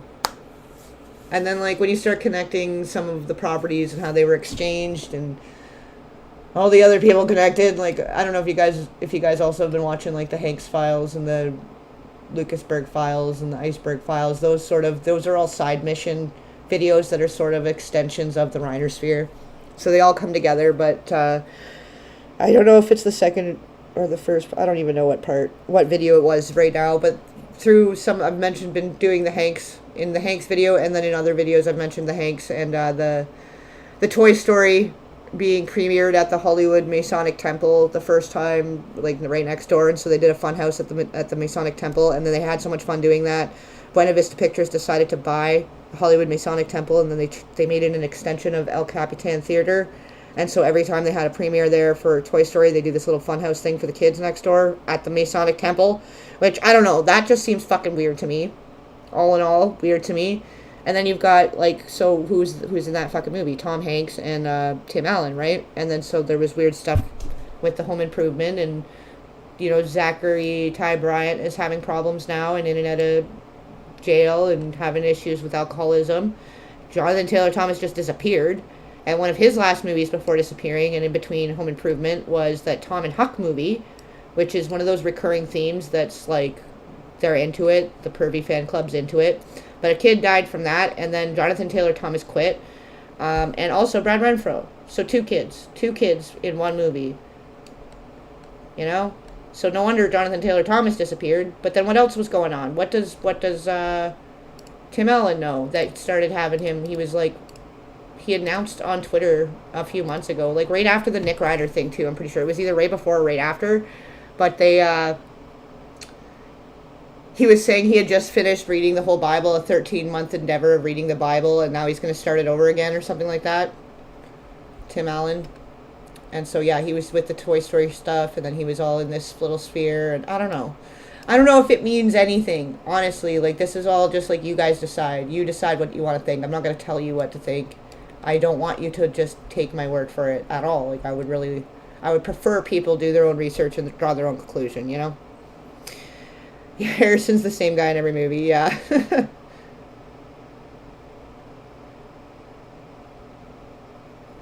Sorry, guys. Okay, I'm catching up. I think I'm almost caught up here.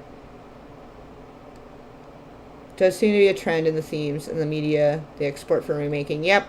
Yeah, it does seem like, well, yeah, you can start to notice the patterns when you start looking at it from like a big picture view. And we start looking, you start applying the TW theory to the movies, to the people, to the different recurring people, like a lot of the same people or the same companies, like this Buena Vista Pictures, man, they keep coming up in weird places. I think they're on here somewhere. Like there's a couple little studios and companies that have stood out to me that are a bigger node on this map for a reason. This guy, he's been on here for a while, but he comes up in a big way in Rob's early career. And so somehow some of this stuff I was adding it in here because it connected in another way, but that ends up connecting back to Rob too, which I guess that's the point of trying to figure all this out. How everybody connects and where all the rot. Here it is too. You guys, somebody was mentioning the Larry Clark and some of the movies, The Bully and Kids and all that. Yeah, here's that section. It's just lower down. We haven't really covered it as much in the live streams. That's what makes it more questionable, Sean Patrick. The amount of deaths just after the arrest, after Nick's arrest, how many people in that sphere have ended their lives either on purpose or accidentally? Very, very compelling. Very compelling. I won't say that it proves anything or means anyone's guilty of anything, but absolutely very compelling. And then if you even look like Chet Hanks, I keep meaning to look into a little more, but Chet Hanks had some struggles very similarly to Nick Reiner and River Phoenix and all these other kids that had struggles before their life came to an untimely and tragic end. Like, and ones that some of you guys never heard of. Like, I want to start highlighting more of these guys, that it's all just as tragic. It's all the same pattern, the same thing, but you never hear about them. Michelle, we hear about Michelle. That was sad. That wasn't long ago either. No more red dots, guys. We gotta figure this shit out so that we can just stop doing this shit. Yeah, Tila's always going a little weird. I don't know. Not that it's weird, but I think she's got a lot going on. We'll just say that. If you watch the series, I did a series on her a while ago. You'll get the idea a little better. I don't think she's crazy at all, actually. I don't think she's as weird as she seems, but I get where it seems that way.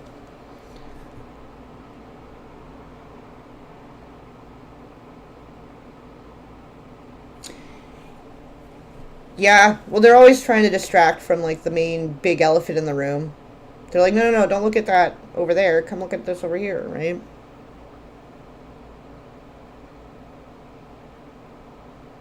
Yeah, I think I've changed my mind. I pretty much like Desi doesn't have to watch Doctor Sleep because I'm probably not going to watch Euphoria. I think I started that too, and I was like, nah, I can't. I don't want to watch this. It's too much of like I get where they're trying to say with it, and that's what they're trying to tell us something through it in such a way, but I think that again, it's a lot of unnecessary. Like David Lynch said it all with Blue Velvet. Like I don't think any more needed to be said on that topic necessarily. But I could see where it would be awakening people to really how depraved some people are. But I think like that's kind of like Blue Velvet did that, you know. Like we got the point, I think, you know. But it is getting more depraved, and maybe like being aware of it doesn't hurt, but. For me personally, I was like, I don't want to watch that as much as you don't want to watch the gore in the horror movies. Yeah, that was weird about the Hilton. Nikki Hilton came and took her dogs, and Tila was like basically, like, you're just, like, stealing my dogs kind of thing. Like, she couldn't really do much of it, because it was, like, I don't know, her friends, I don't know, that was a weird situation that just made it worse for Tila, I think. Like, adding insult to injury for no fucking reason. Yeah, no bueno. Yeah, the Rose knows it all. There you go. And welcome. I don't know if I've seen you around these parts very often. But yeah, Tila's the whole time. And it's just like, it's the trauma. Yeah, like it's not really, you know. The weird was very, okay, exactly, yeah. It's not that it's weird. There's a little bit of a, okay edge. Yeah. I get what you mean. Skunky Stardust. That's a fun name, too.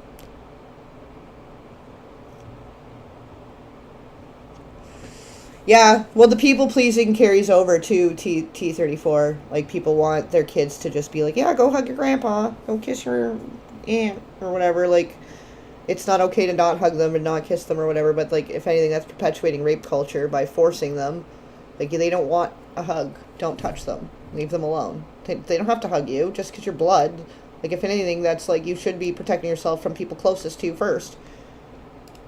Nobody fucks you harder than your own fucking, or nobody betrays you the worst, then, it's usually, enemies don't do you as dirty as your own family and friends sometimes, and, like, the things that can happen to your kids by people within your own household, you never know. Like, most of the time, it's somebody they know that's close to them, or a close friend of the family, or, so you just, like, they don't want to hug, don't fucking hug them.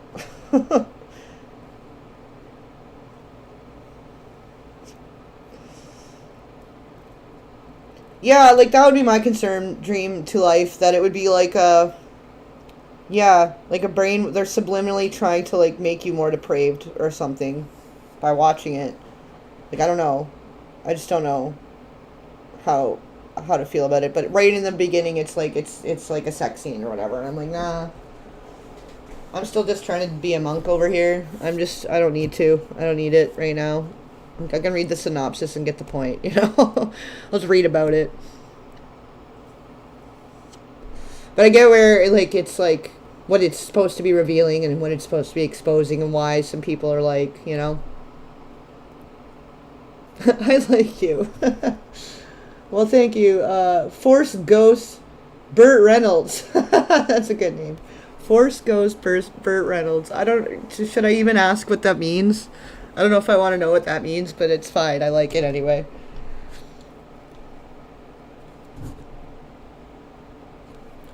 Any insight into Martin Short's adopted daughter's suicide from... Not really. They're pretty much like, oh, well, and then, yeah, he had that big documentary, which I kind of want to check that out. And then talk about it a bit once I've checked it out. But, yeah, I don't know what to think about that right now. But they kind of glossed over it because I feel like because he had the documentary coming out, they just, like, I don't know. It was just so forgotten so quickly. But it was sort of just ruled that, oh, well, she'd had mental health struggles all her life. And, oh, yeah, like, she was adopted and it was sad and da-da-da-da-da. And she lost the battle with depression or whatever. Like, no, she lost the battle of trauma. Nobody's losing a battle to depression. Depression is the outcome of the fucking trauma. Yeah,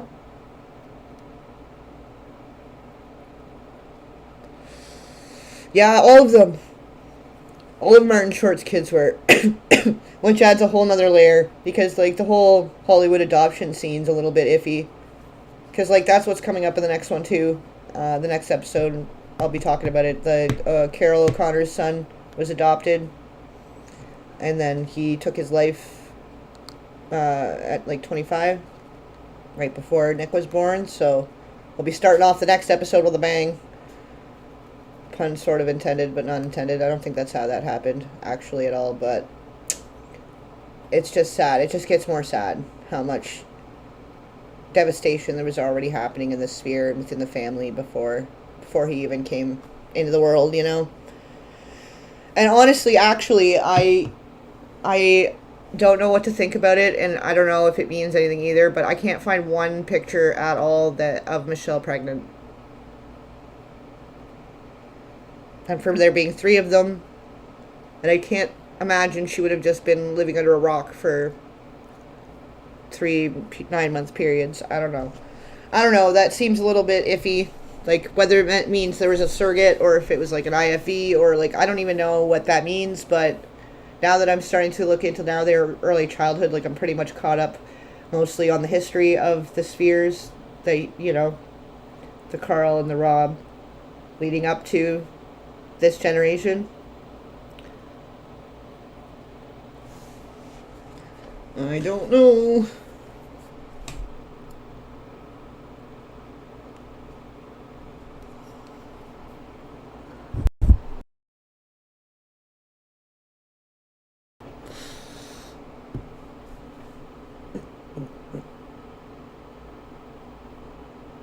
But yeah, I think, like, I think the documentary was already done before she had passed. So they kind of tried to just throw in a little thing at the end there, which, whatever, I guess. But the name's Turd Ferguson now.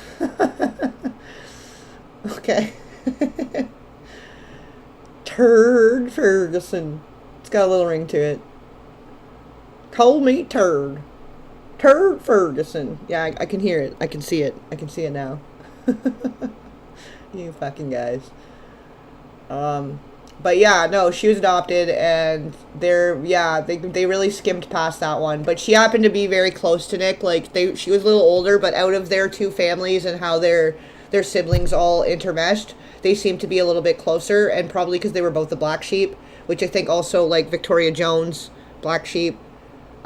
Jacqueline Falk, I don't know. The Peter Falk, that's more of the above generation, like, or the older generation of people, so I have to kind of look into that a little more. So it's a little more removed, but it's still the same sphere.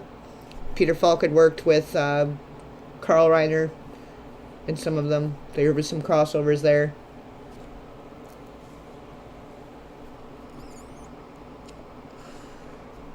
And yeah, Chet Hanks had kind of come out and said some stuff, and like, yeah, that's true too. Yeah, there's pics of Jake as a baby and Romy, but none of Nick. So that's an interesting. Well, he's also middle child too, right? So it's like the middle child syndrome situation. Unfortunately, the poor guy. 3 identical strangers. Is that the one where they all found each other? They were like 3 separate twins or triplets. Duh. They were triplets, and then they had like separated them for an experiment to figure out if different socioeconomic levels affect them differently, and then they all found each other, and then the one guy took his life. Something like that. Maybe that's a different thing. Might be a different thing, but that's also a sad story, because that was like a full-on experiment, and it really fucked them up, obviously. Yeah, for insurance purposes, yeah.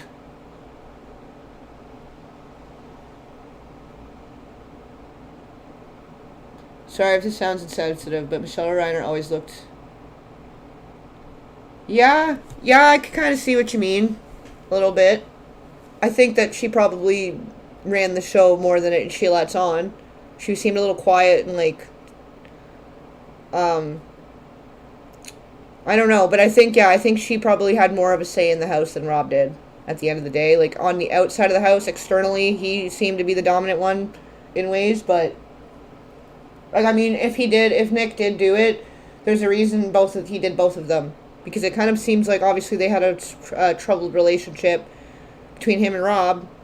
So, but then why also the mother? Unless it's, like, full-on, like, the Menendez thing, you know? And even worse, maybe, because it seems maybe that she was a little more willing participant in whatever was going on. Whatever happened in Hawaii. Because it sure as shit... Oh, thank you. I don't know. I can't see what's happening with that just yet. Hold on. It's late for me. Oh, thank you, Luna Lucy. I appreciate that. That's a cool sticker. Those stickers they have are so funny. Thank you. I appreciate. Much love. Oh, and it's a sticker, though, so I can't like it or do anything to it. But I do like it. If I could click like on it, I would. Thank you so much, Lucy. Luna Lucy. Yeah, but yeah, so I don't know, because I think she, I don't know. Oh, that's cool, and it puts the sticker, too, because I have the thing updated. I'm going to have to check out the new features on that, because it'll show you the sticker you do now. That's pretty cool. I'm going to see what it lets you change now to do the custom thing. But I guess, yeah, it will do that. Okay, that's cool. Right on. And at least it's working. Sometimes that shit doesn't even work for me. Everything's working today. That's cool. The auto redirect worked. The alerts are working. The chat thing's working. Right on. Oh, yeah, that's right. He was in Princess Bride as well. There were crossovers with Rob, working with Rob, too. But yeah, this Hawaii thing, I don't know. There's definitely something weird there. And I think that I don't know. They kind of rushed into the whole thing, and it just like I don't know. She seemed like more so selected for him also in such a way. Do you know what I mean? Like, because the friend suggested it. Like, already it's a little bit of an arranged situation, but I wonder how prearranged the idea of that was. You know.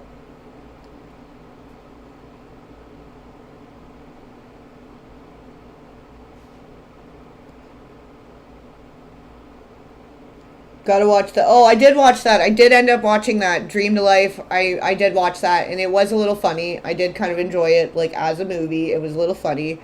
But they were definitely saying some shit. They were definitely saying some shit. And poor Tara Reid. Poor Tara Reid. Also, yeah, actually, check out Holly Weird Babylon. Just did a good video on Tara Reid, and I still haven't had a chance to finish it, but we were all just kind of talking about it, and then, yeah, she was in the Josie and the Pussycats, and I had just watched it after that, so when I saw his video, I was like, I'm going to check this out.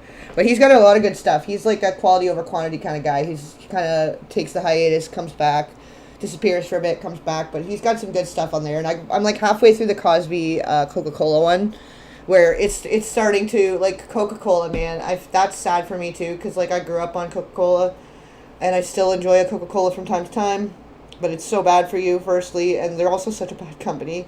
They're so bad. It's so much bad over the years. But the way that it kind of crossed over and with Cosby and the whole thing, and the way Coca-Cola started kind of taking over, I know I'm not sure if he goes right into it, but I know there's a lot of crossovers when Coca-Cola started taking over different movie companies. What? I hear you. Just come over here. Don't climb on the desk. But yeah, also very compelling, though, when all these crossovers are happening and then their kids are dying. Probably means something. Why does Nick Reiner get arrested for the murder of his parents and then all of his childhood friends start killing themselves? On purpose and accidentally. That seems kind of weird. How many of those before that's suspicious. The first one or two, maybe that's a coincidence, but we're on like the fourth one. Like, I don't know. I don't know what that means. You decide, but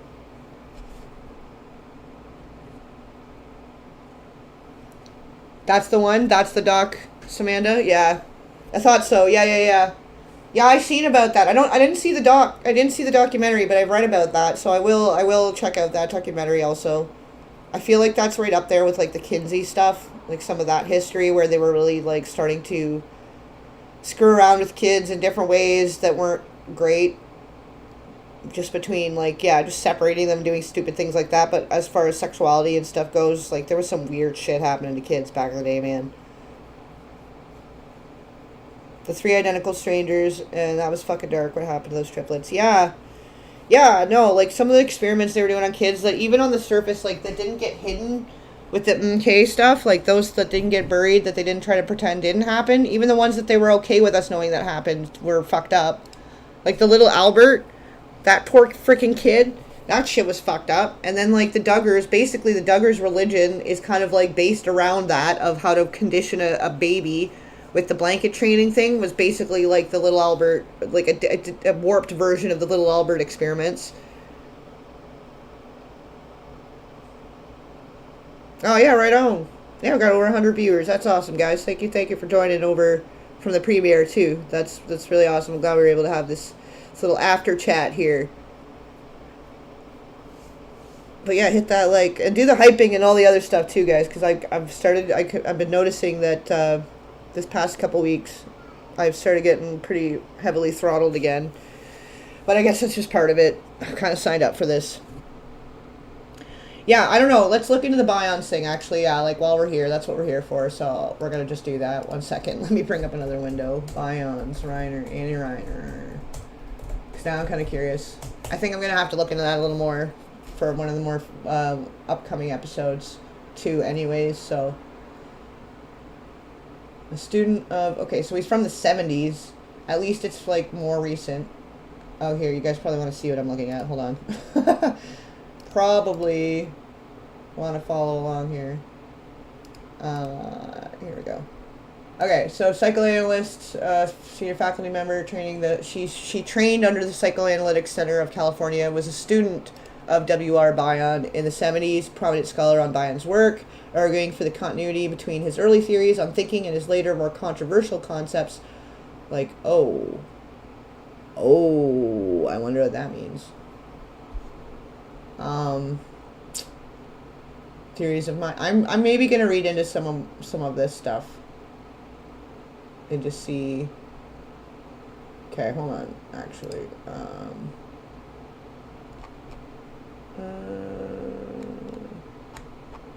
don't know what this to bring up. Hold on. Legando de Bayon. Is she Spanish?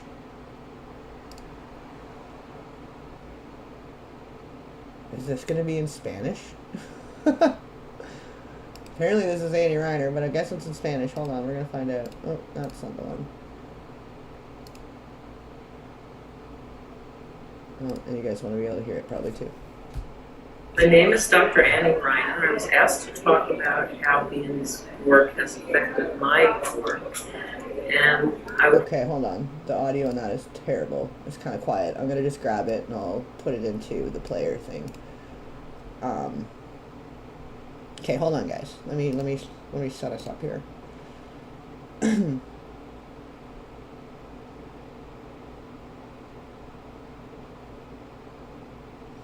Yeah, no, you're right, T34. It's exhausting, but it is important. It is important. And, like, I guess that's just why I keep pivoting to and doing different topics, so I'm still kind of covering the same ground, but differently sometimes, because it's like you get too deep into one rabbit hole and it just, like, it starts to affect you for sure. So, like, having these little Hollywood bites in between and other stuff happening in between, I think has been helpful to you know, so don't get too deep into any one rabbit hole. I can keep coming up for air and yeah, keep myself sane. Maintain sanity and to an extent, because I don't know, it's hard to not get, like, this kind of drive you a little crazy. Actually, I might run this through the thing quick because it's only a couple minutes and it won't take long to improve the audio quality because it's, like, grainy too. And it probably won't hurt to just have the clip because I'm going to probably be talking about her in future episodes. So it makes sense. We'll just get her going here. But the Bions guy...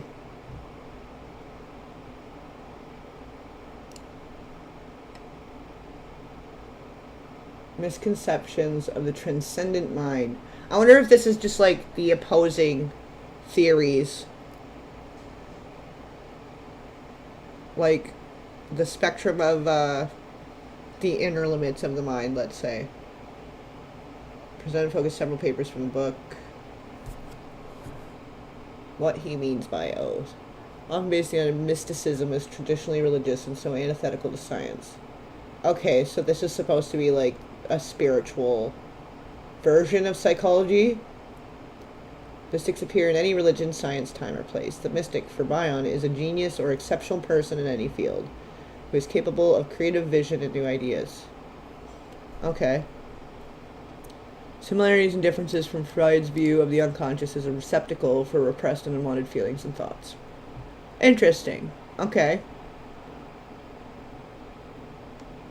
I mean, we need people to start looking at different things a different way anyways. Like, we have to start theorizing differently and not keep going off this shit from 100 years ago, at least. But I maybe want to try to find one of his books or something and read into that a little more, because that seems interesting. Also compelling. That it's like it's a different kind of psychology too than you don't hear about it as often, but I'm guessing there's a reason she's chosen it, and because of the different layers of the complexity growing up in that kind of life and household, and like there's so many other layers to that I don't think a regular psychiatrist can even handle it anyway. So I feel like there needs to be these other layers and be exploring other avenues. Because one size does not fit all, you know? It's not going to always work for everybody. Like, certain treatments, certain medications, certain things isn't necessarily for everyone.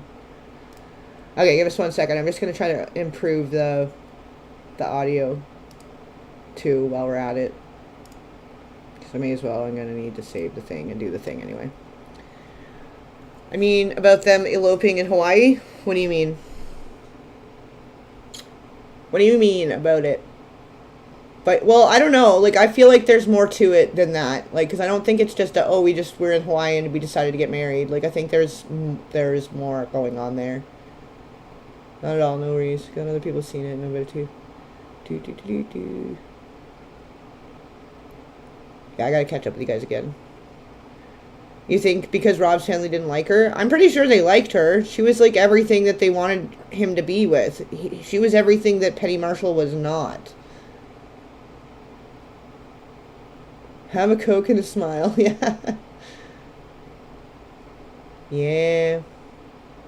Well, we all know how they got leadway on the market because they were putting literal cocaine in it. Diet Coke, yeah. I mean, everybody's got their vices, and it could be worse, for sure.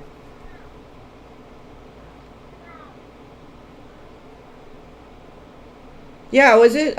Was it Luna that did it last time? I think Divine Spark, did it last time. I'm not sure. There's a few of you guys that are really good about it, and I really appreciate. I guess I could turn this off now. We don't need that there anymore. Feeling it'll come through here and not know what the fuck we're doing. It's okay. The psychologist that died in 1979?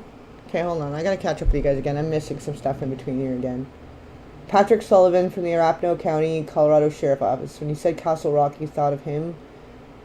He was singing in Douglas County, there next door.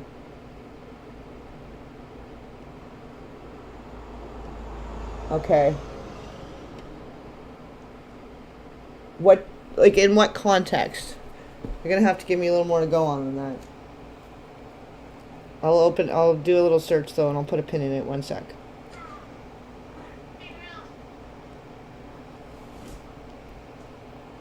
Football manager?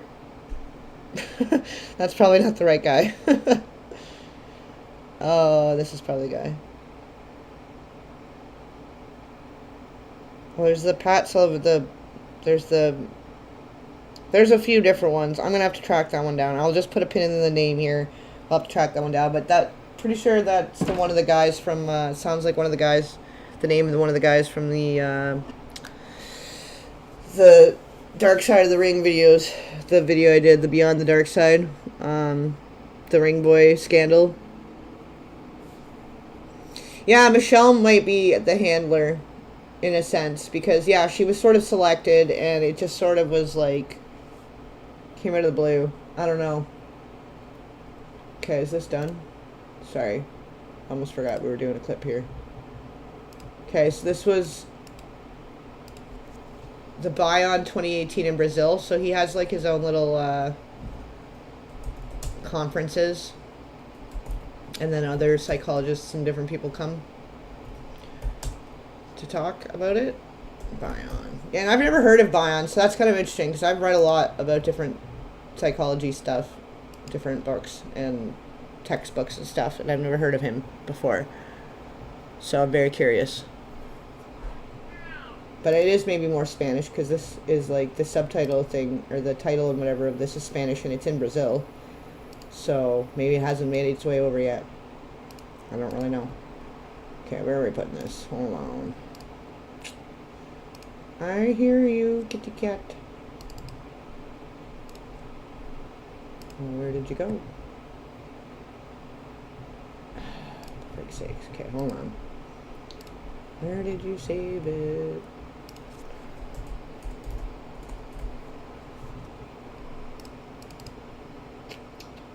Oh, that's why. Okay, fine. Fine. Okay, detach. Okay, hold on. I almost got it, guys. Bear with me.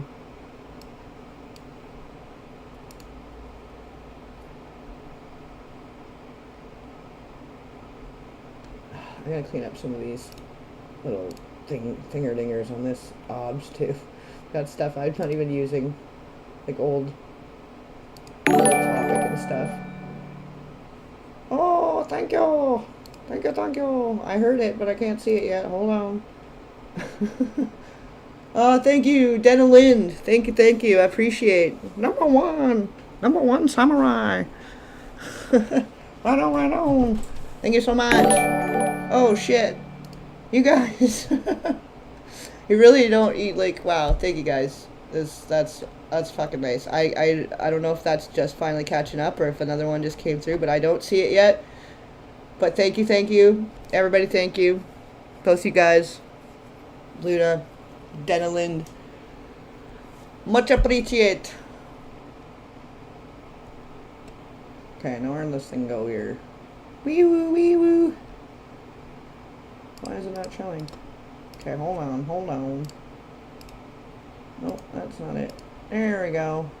There she is. Oh, I'm gonna have to adjust her a little bit. Hold on. 2 more seconds, guys. Sorry. Usually try to be a little more prepared, but we were kind of gonna wing it anyway. This was to be just a winging it discussion. Yes, I see you. What, do you need some more water or something? Wait. I think your bowl is full, so I don't know what you want. You just wait 5 minutes. She is fucking full of it today, man. She's been on my butt all day. What is your manner? Anyway. They love to use the soft and hard science and fun research that students receiving the funds don't realize how their work is. Yeah. Well, that's pretty much how it happened. They didn't really know. A lot of them didn't really know where the money was coming from or what it was for. Some of them were just happy to be able to do their research or whatever, but some of them were really fucked up too, like that Dr. Ewan Cameron guy. Like, he was fucked up all by himself even before the MK stuff happened. Okay, I guess it was just, I don't know, it like doubled up the sound. Okay. I just wanted to wait and make sure I wasn't missing anything there, because it sounded like it came through twice, and I wasn't sure if it was 2 or what that did. It's just being weird, I guess. As long as it came through at all. Sometimes it doesn't come through at all, so coming through twice is better than not at all. Oh, you gotta leave? Okay, no problem, Sean. I'm glad you got to stick around as long as you did. We're probably wrapping it up soon anyways. We're already at about 2 hours here, so probably another few minutes and just check this out and have another little chit-chat. But, yeah, it's getting late over here, too. And I got some other stuff to do. This cat she probably wants attention. I've been just busy the last few days, and she hasn't got much hangout time with me to just sit and hang out. We'll watch a show later or something. Yeah, I know. I love you, too. I love you, too. But she's just, like, full of it today. But yeah, so you won't be missing too much, Sean. No worries. But glad you stuck around for as long as you did, and I'm pretty sure you were there for the premiere too. So appreciate you, everybody sticking around for as long as you have, because I know now with the premiere we're almost getting on to like 3 hours. So I will try to wrap this up shortly, and then we'll have more stuff coming up this week, and I'll do, I don't know, maybe we'll start doing just a little after show after each one. Might be cool. Just catch up and stuff and discuss, especially because it is going to get a little more complicated and a little darker and a little more on the speculative side, so I think to be able to more discuss as a group would be good. But anyways, without further ado, here's Annie Reiner speaking about the Bion research, the professor she had studied under back in the 70s, which is still a lot more recent than what a lot of our psychological people are still basing their stuff on, so this is progress. My name is Dr. Annie Reiner. I was asked to talk about how Ian's work has affected my work. And I would have to say that it has affected everything. The way I practice and the way I think. Huh, that kind of sucks. I guess the quality is a little bit iffy, like, because even with the enhanced audio, it still sounds a little weird, but I think it's just it's like clipping. It's clipping or something, and the enhancement won't fix that. But I think we can hear her a little better at least. And so I'm very grateful to him for that. For offering it. But I have to say, the other part of it is not just being, it's having an analysis that really deals with one's primitive feelings. Because without that, you really can't begin to do what we had talked about. He even made the comment that one shouldn't really try to work in this way where you're divesting yourself of memory and desire, if you haven't had your primitive feelings analyzed, because it's something like the feeling of being without an ego. But if one can be in that state, I really do think it's a spiritual state, which he was talking about. And in other words, it allows a different feeling of the self that's much more vast than. Oh, it's a woman too. No wonder they're always trying to silence them in the mental health community. So that's cool that then Annie Reiner is speaking up on her behalf. That makes a lot of sense. It's very patriarchal system still in a way, and a lot of the female therapists and psychiatrists, those were the ones getting silenced the most during like the satanic panic thing. There was a lot of females that were like women and like young students too, like younger graduates and stuff that were looking into a lot of that stuff and trying to speak out on it. And because they were women, or because they didn't have such a high stature or level or credentials or whatever, they were dismissed as just like they were just, getting too emotional about it. Like they were letting their emotions get in the way or whatever. Like their womanliness was getting in the way of their judgment of what was going on with these kids. But if anything, you should trust their judgment more, because if anything, they're going to want to protect the young more in like a motherly, intuitive, you would think. Obviously not all of them, because women can be just as diabolical and evil, if not more so in some ways, in some cases, than a man would have been, or, whatever. Like it's both of them could be just as bad. Both of them could be evil people. But I think that was a big part of why so many of them were dismissed coming out in the 70s, 80s, 90s, all these different cases that ended up being considered a hoax and dismissed. It's because a lot of the time it was the women that were really connecting with these kids and like feeling in their gut something was wrong, and then nobody was listening. So I think it's good that like she's like carrying the torch for another woman psychiatrist. Like I think that's important. I think we need more of both sides of it too. Like there needs to be more equality in how we approach mental health, because it is too one size fits all, and that doesn't necessarily apply when it does come down to the male, the masculine, and the feminine. And in other words, it allows a different feeling of the self that's much more vast than the ego that Freud talked about. So I think being himself, and I did have the opportunity to hear him speak many times in Los Angeles, where he lived many years. And the contact with him made a lot of difference in my understanding of his work, because he sort of embodied his work. And you could see. Okay, now I'm confused, because now she's saying he. Hold on, let me go back. I might have misheard that. It is a little hard to hear, and I was trying to turn it up a bit if I could do it through this other program. One sec. Let me see if I can even get it a little bit.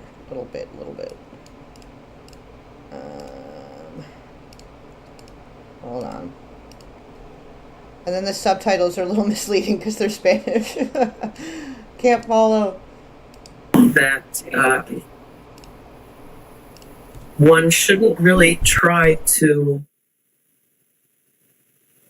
work in this way where you're divesting yourself of memory and desire, if you haven't had your primitive feelings analyzed, because it's something like the feeling of being without an ego.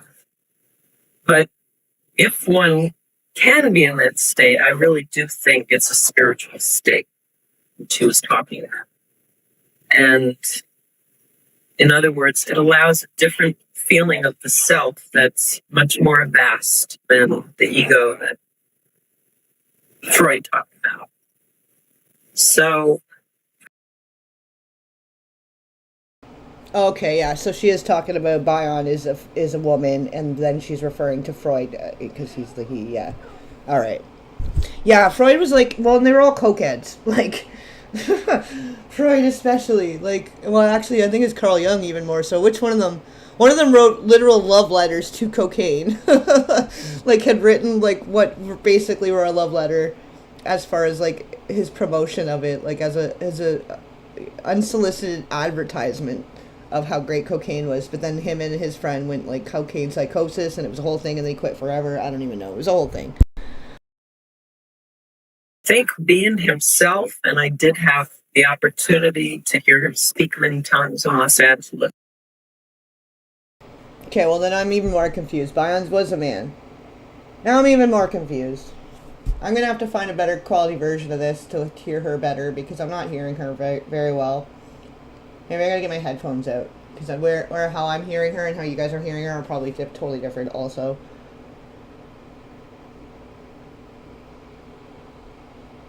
Where he lived many years.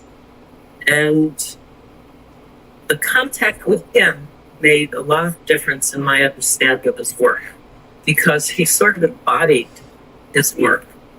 And you could see in him the kind of thinking that was necessary in order to do the kind of work that he talks about.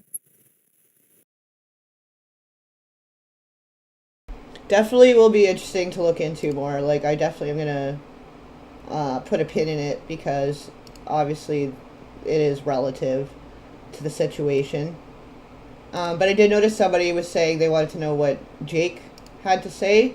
And he did do this whole Substack. So we can skim through that if you guys want. I think it's sort of like dismissive of what Nick potentially experienced, and so I wasn't really sure how to feel about it, and I'm still not really sure how I'm gonna approach it and deliver it for in the series, or if maybe I'll just do a video about it. I don't know just yet. I've had time to sit on it too, because it's been out for a couple weeks, but because yeah, I did this back in April 24th, but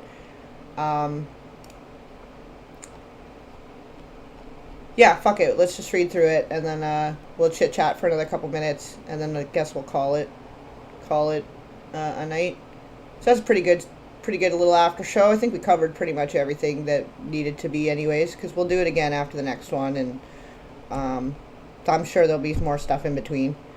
But alright, so this is Jake Reiner. He made a Substack post, and actually here, I'll drop it in the chat too, so if you guys want to read it for yourself, or you want to read ahead, or whatever, you want to read it again later. Fred equals turd. Turd. Fruit equals turd. Oh, you guys. Okay, so this is what he had to say. On the afternoon of December 14th, I was in Union Station at a celebration of life for one of my best friends, Christian Anderson, who died in October. It was at that moment I received a call from my sister Romy, telling me our father was dead. Minutes later, she called back telling me our mother was also dead. 45-minute Lyft ride from downtown to the west side was unendurable. My world as I knew it had collapsed. I was in a trance. Interesting he used that word also. I thought, the word trance. I was in a trance. Like, there's a trauma and you automatically, like, want to dissociate and go into a trance. You know, I don't know. Like, obviously, you would be in a bit of a shock, and it would be, but the specific word trance seems to be an interesting choice, I guess I'll say. The only thing I could focus on was that I needed to get to my childhood home. I needed to get to my sister. I needed to figure out what the hell just happened. This is my story. Romy will tell hers in her own way and in her time. I was robbed of so many things that day. My parents won't be at my wedding. They won't get to hold their future grandchild, and they won't get to see me have the successful career I'm still seeking. It simultaneously breaks my heart and enrages me. I can see a lot of his father in him, just in that sentence, in those sentences. But yeah, like, fair. That's awful. It's always awful to lose a parent young. I get it. My mother won't be there for those things either. So it's too bad, right? But I think also, I don't know, it's just very dismissive of right away. It's just like, it's about him and Romy, and I don't know. It already is kind of glazing over the fact that obviously the brother had struggles, like, the whole time. I don't know. Whatever. We're going to keep reading. And I feel like, I don't know, I feel like some of this was edited since the last time I read it, or the way I was reading it through the article. I don't even know. But I'm already not sure how to feel about it. Nothing can prepare you for what it feels like to lose both parents instantly at the same time. That's fair. That is fair. It's too devastating to comprehend. I still wake up every morning having to convince myself that no, it's not a dream. This truly is my living nightmare. Which I also find it interesting. He used the word living nightmare because the dad was kept saying that like his whole thing before was everyone in jail for a violent crime had a nightmare childhood, right? So I don't know. I feel like he's using certain words on purpose. But of course it's devastating. Of course it's going to be really fucking sad on the whole family. On the whole family. But I think I don't know. I don't know. I don't know. I still am going to have to like read more into his background and to really know how to feel about him as a person, but I can't even begin to put myself in my parents' shoes, but one thing I keep coming back to is how frightened they must have been. They were the last people in the world to deserve what happened to them. They deserve to be loved, they deserve to be respected, and above all, they deserve to be appreciated for how much they gave to all three of us and to the world. See, I don't know about that, though, because there's a lot of dead kids that might beg to differ. Like, I don't know. There's a lot of things going on in that sphere. So I just don't know about that. I hear that for the media and for the people that like you got to say the right things, but it all seems very like PR trained rather than from the heart. I guess is where I'm not sure how to feel about it. It's kind of bothering me. It feels too sanitized. They should be enjoying the rest of their lives peacefully while growing older together. Instead, that was ripped away from them, from me, from Romy, and there was nothing we could do about it. Well, your brother deserved to not have a nightmare childhood, probably. Probably. Deserved to not have so many predators surrounding him, probably. I don't know. To me, my parents are the center of my life. They are the guiding light, the foundation of who I am as a human being, and the most giving people I've ever known. A lot of people don't have the luxury of having the best parents, the best mom, or the best dad, but I did. The love they have for me, my brother, and my sister is truly unconditional. And the love they have for each other. I like that he's still saying present tense. Because he's saying they have. Not they had. It's they have. What they have for you and your brother. What they have for each other's. But they're... Whatever. We're not going to split hairs. In their marriage is something I always looked up to as the standard. As the standard of what a successful relationship looks like. My mom was my confidant, and I was hers. We could talk to each other for hours. Here's the picture. I guess I'd give you a second to see. About who was bothering us that particular week. We could talk to each other for hours about who was bothering us. You would sit around and talk for hours about people that bothered you. I feel like you both needed better things to fill out your lives. That's too bad. Whenever I'd call her and she was in the middle of something or didn't have enough time to talk, she'd say, "Is this just a chit-chat or is it an emergency?" If it wasn't an emergency, she always promised to call me back later, and she never forgot. That's also weird, considering, like, it's supposed to be your parent, and it's, like, it's very business-like. Anytime I was going through a tough time or had a complicated issue to hash out, I leaned on her brilliant perspective. I always felt like she was in my corner. I get my intolerance to bullshit from her, and I love it. She was never afraid to tell the truth. She was also sensitive and always cared about everyone else before she thought about herself. Okay. My mom was really funny and constantly complained about how nobody in the family thought she was. It always made me laugh when she'd say something sarcastic, and none of us would pick up on it because it sounded so genuine. She loved to laugh, and I always felt like the funniest person of all time around her, because whenever I'd make a bad joke, she was oftentimes the only one who would laugh. Okay. I don't know. There's just something seems off about it. Like, I feel like he didn't even write this. Do you know what I mean? Like, I feel like this is what they wanted to be said. Maybe he did, but it just doesn't seem real. Like, it doesn't seem like a human writing this. You know what I mean? It just seems like the obligatory stuff that you would say about a parent had they been good parents, maybe. You know what I mean? Like, I just don't know. Something seems inauthentic.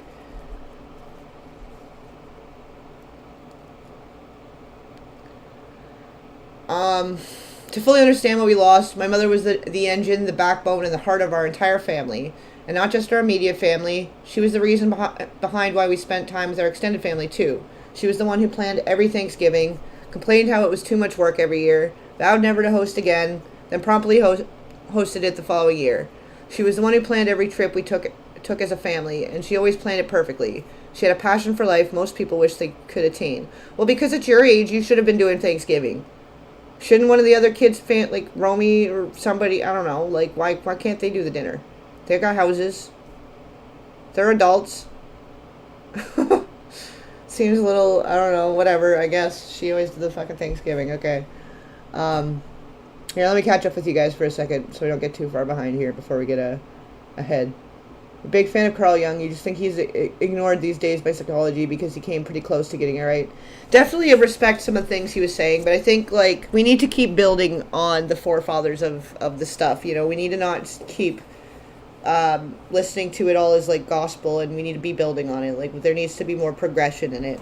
Not to say that everything they said was wrong, but it might not all be right anymore, you know? The word trance, it is too much of a, I don't know. It's just interesting they use that word. Very much sounds like the firstborn, and why is he posting content about his family publicly? Wasn't it a nightmare while they were alive? It was for Nick. Yeah, like, it just seems very performative in the way that Rob was. It's kind of reminding, it sounds like kind of what Rob would do or how he would talk. It seems like putting it on rather than speaking his actual feelings, you know? Very nice. Welcome. Good to see ya. We're almost to the ass end here, but you still made it. That's the main thing.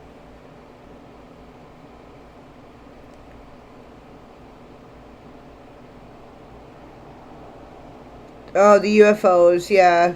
Absolutely, the general public's inability to understand how beyond. Yeah.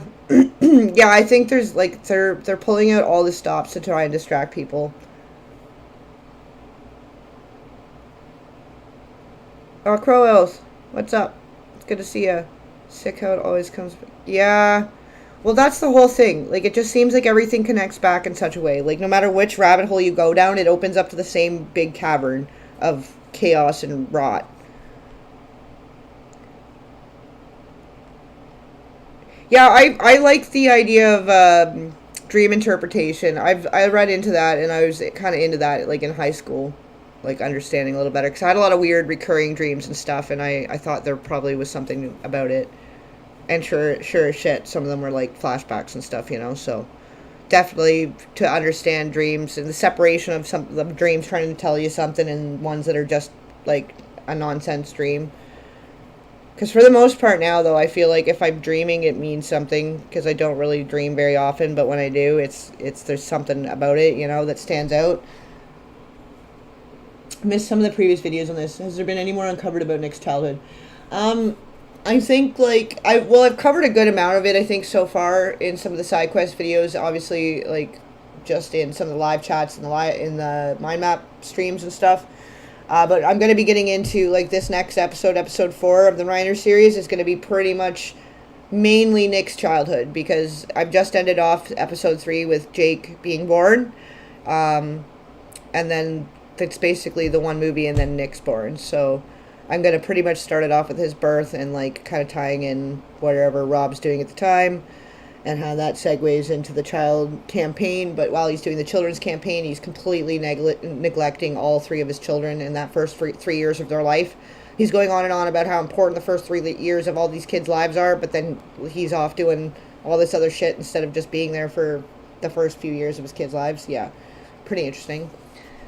Interesting choice, but, you know, it does seem kind of scripted, right? It seems like very PR. Yeah, you guys get it. You guys get what I'm feeling about it.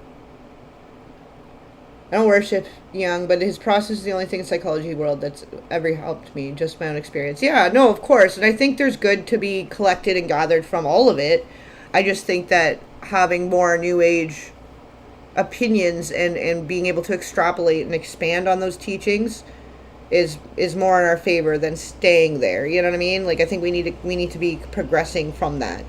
Because, yeah, obviously, or they wouldn't have been the forefathers of medicine and psychology and stuff. But also, you know, there's a lot of new developments. There's a lot of new things that have changed over time. There's different, better understandings of trauma and like the power of our mind to have its own coping mechanisms and its own self-defense system in such a way when it comes to trauma and more complex forms of trauma, you know.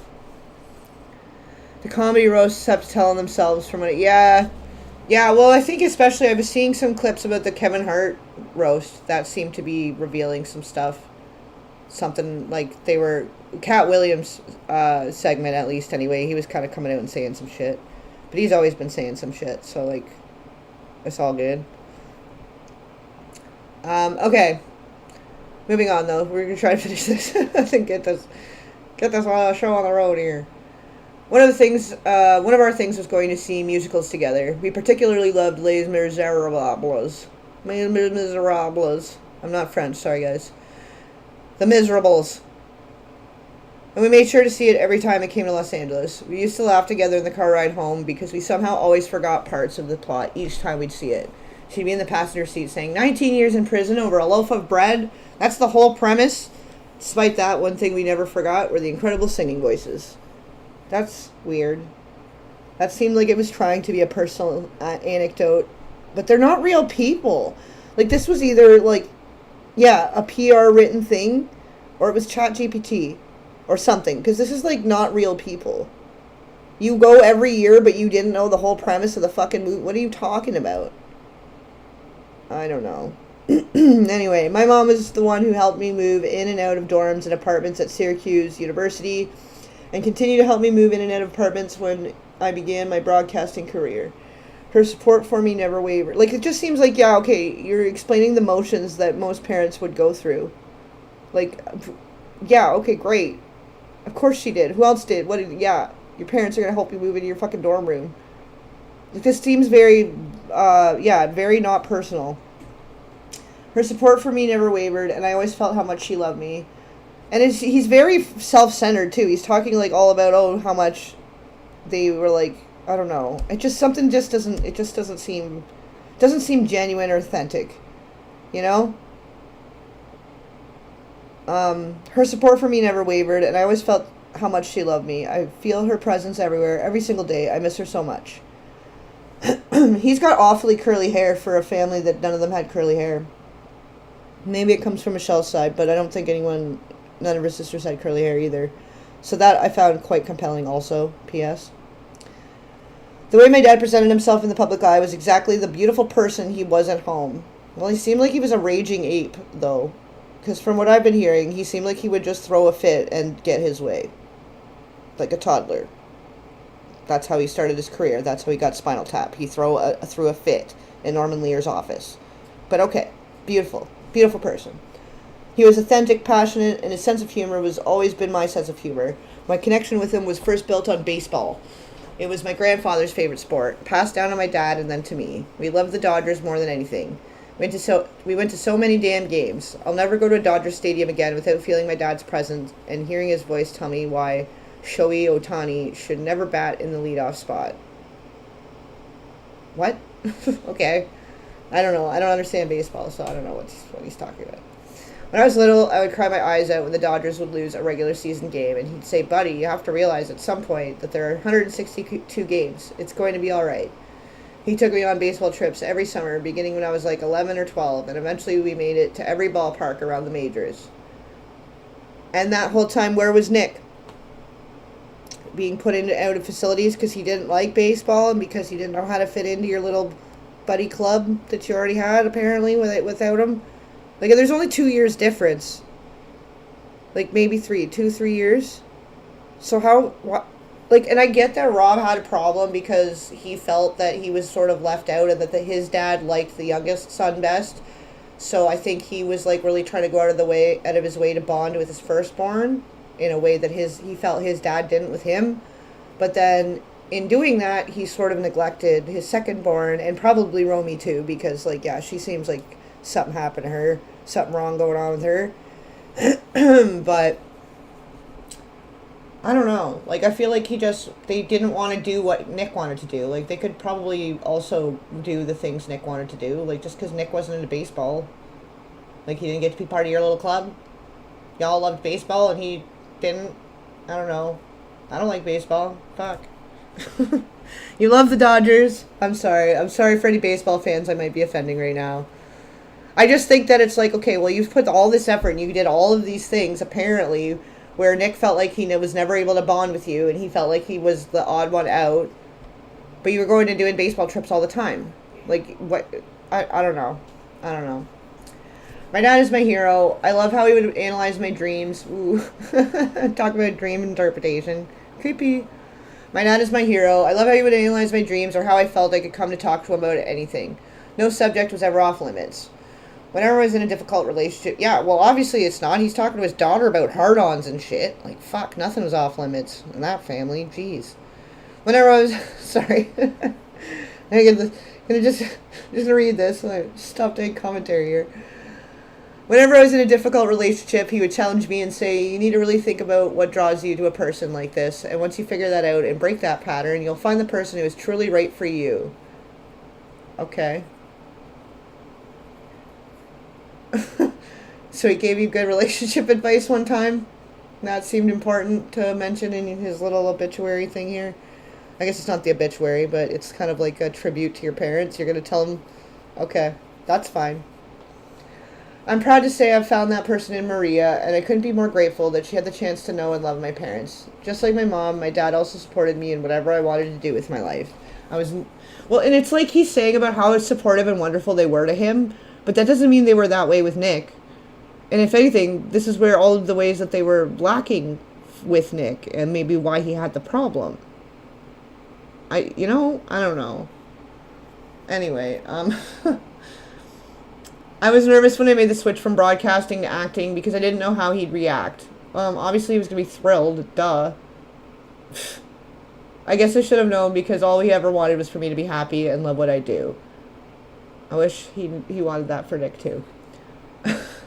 I wish I could have worked on a project together from start to finish. I miss him so much. Yeah, you were jealous of him and Nick working together and being close for one time? He got to spend some time with Rob for 1 minute from the start to a finish of a project one time in his whole life? You wish you could have had that too? Because your whole life having all of his time wasn't enough? Okay. It's not lost to me that I was able to have these incredible experiences that most people don't get to have because of who my parents were. But I would trade every Dodger game, every Broadway show, every vacation, if I could just spend just one more hour talking to them and to say goodbye. When you're not living through a tragedy the specific way Romy and I are, it's hard to wrap your head around just how horrific this has been. Because they weren't your parents. It might be easier to move forward or even forget for a moment about what happened that day, but for us, it's every single day. That's understandable, yeah. I can understand. It would be hurtful and painful and tragic. But maybe we all should have been thinking about how awful the time that Nick was having sooner, maybe, and we could have all avoided this. Maybe it was horrific for him. Maybe something very tragic and horrific happened. And maybe every day felt horrendous for him. You know? There might be some clues here that suggest. Anyway, sorry. I keep going off on my own tangents, guys. I'm sorry. Thanks for sticking with me here. Fuck. Every day since has been horrendous. Every meeting we take, every person we talk to, every tear we shed, every movement we make. I'll be watching you. It's connected to our parents being murdered. In the middle of trying to process the most devastating moment of your life, the world demands meetings, paperwork, decisions, and explanations, as if documentation must come before mourning. Well, yeah, like, you gotta figure out the burial and shit. It sucks. It sucks to get right, and they do that because you're gonna spend more money and not ask and think or do anything because you're too busy trying to mourn while they're shoving paperwork in your face. I know. My goal in writing this piece is to offer some insight, not only to what I lost, but also to celebrate what my parents meant to me. A lot of people have said to me, I don't even know what to say, and I don't blame them. If I weren't in the middle of this shitstorm, I wouldn't know what to say either. It's too specific, too dark. We lost more than half of our family that night in the most violent way imaginable. Sure, any loss of a parent is devastating, but nothing compares to losing both of them at the same time. And on top of that, having your brother be at the center of it. It's almost too impossible to process. Yeah, fair. Also fair. I understand that people have questions about what happened. Some of those answers will come in time. But some parts of this belong only to our family, and keeping them private is the only way to protect what little remains of something that was taken from us. Okay, that's interesting wording. I get it. I kind of get what you mean, but that's sort of interesting wording. What the hell do you say to someone who is living through this reality? The truth is, there's nothing to say. I just ask for love and compassion, the same principles my parents lived by. The end.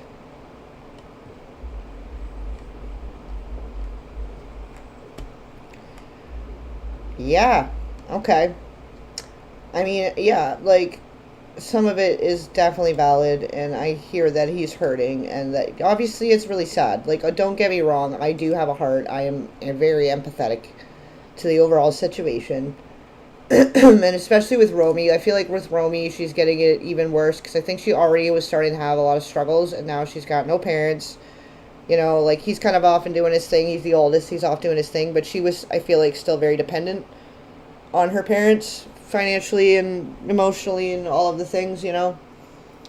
And like, yeah, like I was saying, she's been medicated, heavily medicated since she was very young, since she was a teenager. Same idea as Nick. And then the night terrors. Like, I'm gonna read into it more, and obviously I need to have a better grip on it, more of the finer details as I'm putting together the next part, the next video. Thank goodness that's done until part 2. Fair. I know, I hear ya. It is really sad, but I feel like this is something that was unavoidable, I guess is what I'm getting at. That they felt this way about each other, the way that they say they did, if they were as supportive and everything was as good as they were saying it was, that maybe somebody would have noticed something was very severely wrong with Nick before it got to this point. And maybe he needed something else other than just being dropped off at these different facilities. These troubled teen facilities, too. So who knows even what kind of trauma he was going through just being in these facilities, right? You're heading out? Alrighty, Dream to Life. Thanks for coming out. It's always a pleasure to have you. You're always awesome with your contributions to the chat. And yeah, no worries. I think I'm gonna be shutting her down here in a moment anyway. I think that was a good place to leave it off on, reading Jake's thing there. And then, yeah, we'll just start doing these, and maybe for a little shorter, like an hour or so or whatever, but we'll do the little after show after each episode to just discuss, especially as we're getting more into the more current stuff, and the trials are happening, and there'll be a little more speculative things to discuss. But yeah, all of you guys have been awesome. You guys are such a great group. Like, I literally couldn't ask for a better group, like, more trauma-informed, more with it. That we can be able to have these really good conversations where instead of it's, you know, I think a lot of people end up getting stuck on certain details and arguing and causing shit in the chat, you know, people getting their own little bullshit moments. But I feel like we very rarely have that here. I think everybody's always very respectful and very thoughtful and kind and always has great things to add to the conversation. Like, everybody's really about advancing the conversation, and we don't end up getting into like a spiral, which is awesome. Because I feel like for so many years trying to talk about some of this stuff, it was like a battle. It's like World War digital something, whatever. I'm getting a little tired. It's getting a little late. Sorry, guys. But I feel like, yeah, it was always an uphill battle before, but now it seems like we're kind of just cruising along and everybody's here for it and we're all getting it and we're moving forward together as a collective, and that's fantastic. I literally yeah, there's no words for it. So I appreciate all you guys, and I appreciate you guys sticking around and doing the after show with us here. And yeah, I guess stay tuned for whatever's coming next. Because I just don't know. I don't know. I'm honestly, nothing is surprising me anymore. I think, like, anything could happen now. But yeah, enjoy the rest of your weekend, guys. Stay safe. Stay out of trouble.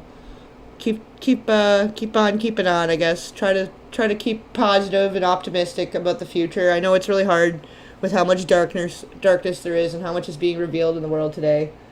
But there are still a lot of good things in the world. Like, try to focus on the good things once you get done here. You know, think about good things before you go to bed. Watch something fun and light. Watch a comedy or something. But yeah, everybody, much love. And yeah, I guess we'll catch you in the next one. I don't know. I'm trying to think if there's anything else I meant to mention before I let you go. But I think that was it. Alright, you guys are awesome. Enjoy your weekend. Yeah, I think that's it. For real. Ciao for now. This video has been brought to you by Patreon, where I post more info, resources, bonus, and uncensored content. Everything is free to all members. Paid members just get early access and some other Oh, features and for the benefits. donations, for the super chats, guys. Yeah. Shit. What was the? I don't want to mispronounce it. Eden. Shit. I'm gonna go back. Hold on. How do we get there? Oh. I think there's a way to filter it. Sorry, guys. I knew there was something I was forgetting. Dina Lind and Luna, thank you so much. I appreciate you guys once again for that. All right, I'll go back to the song now. Sorry, guys. There's always something. I knew I was forgetting something.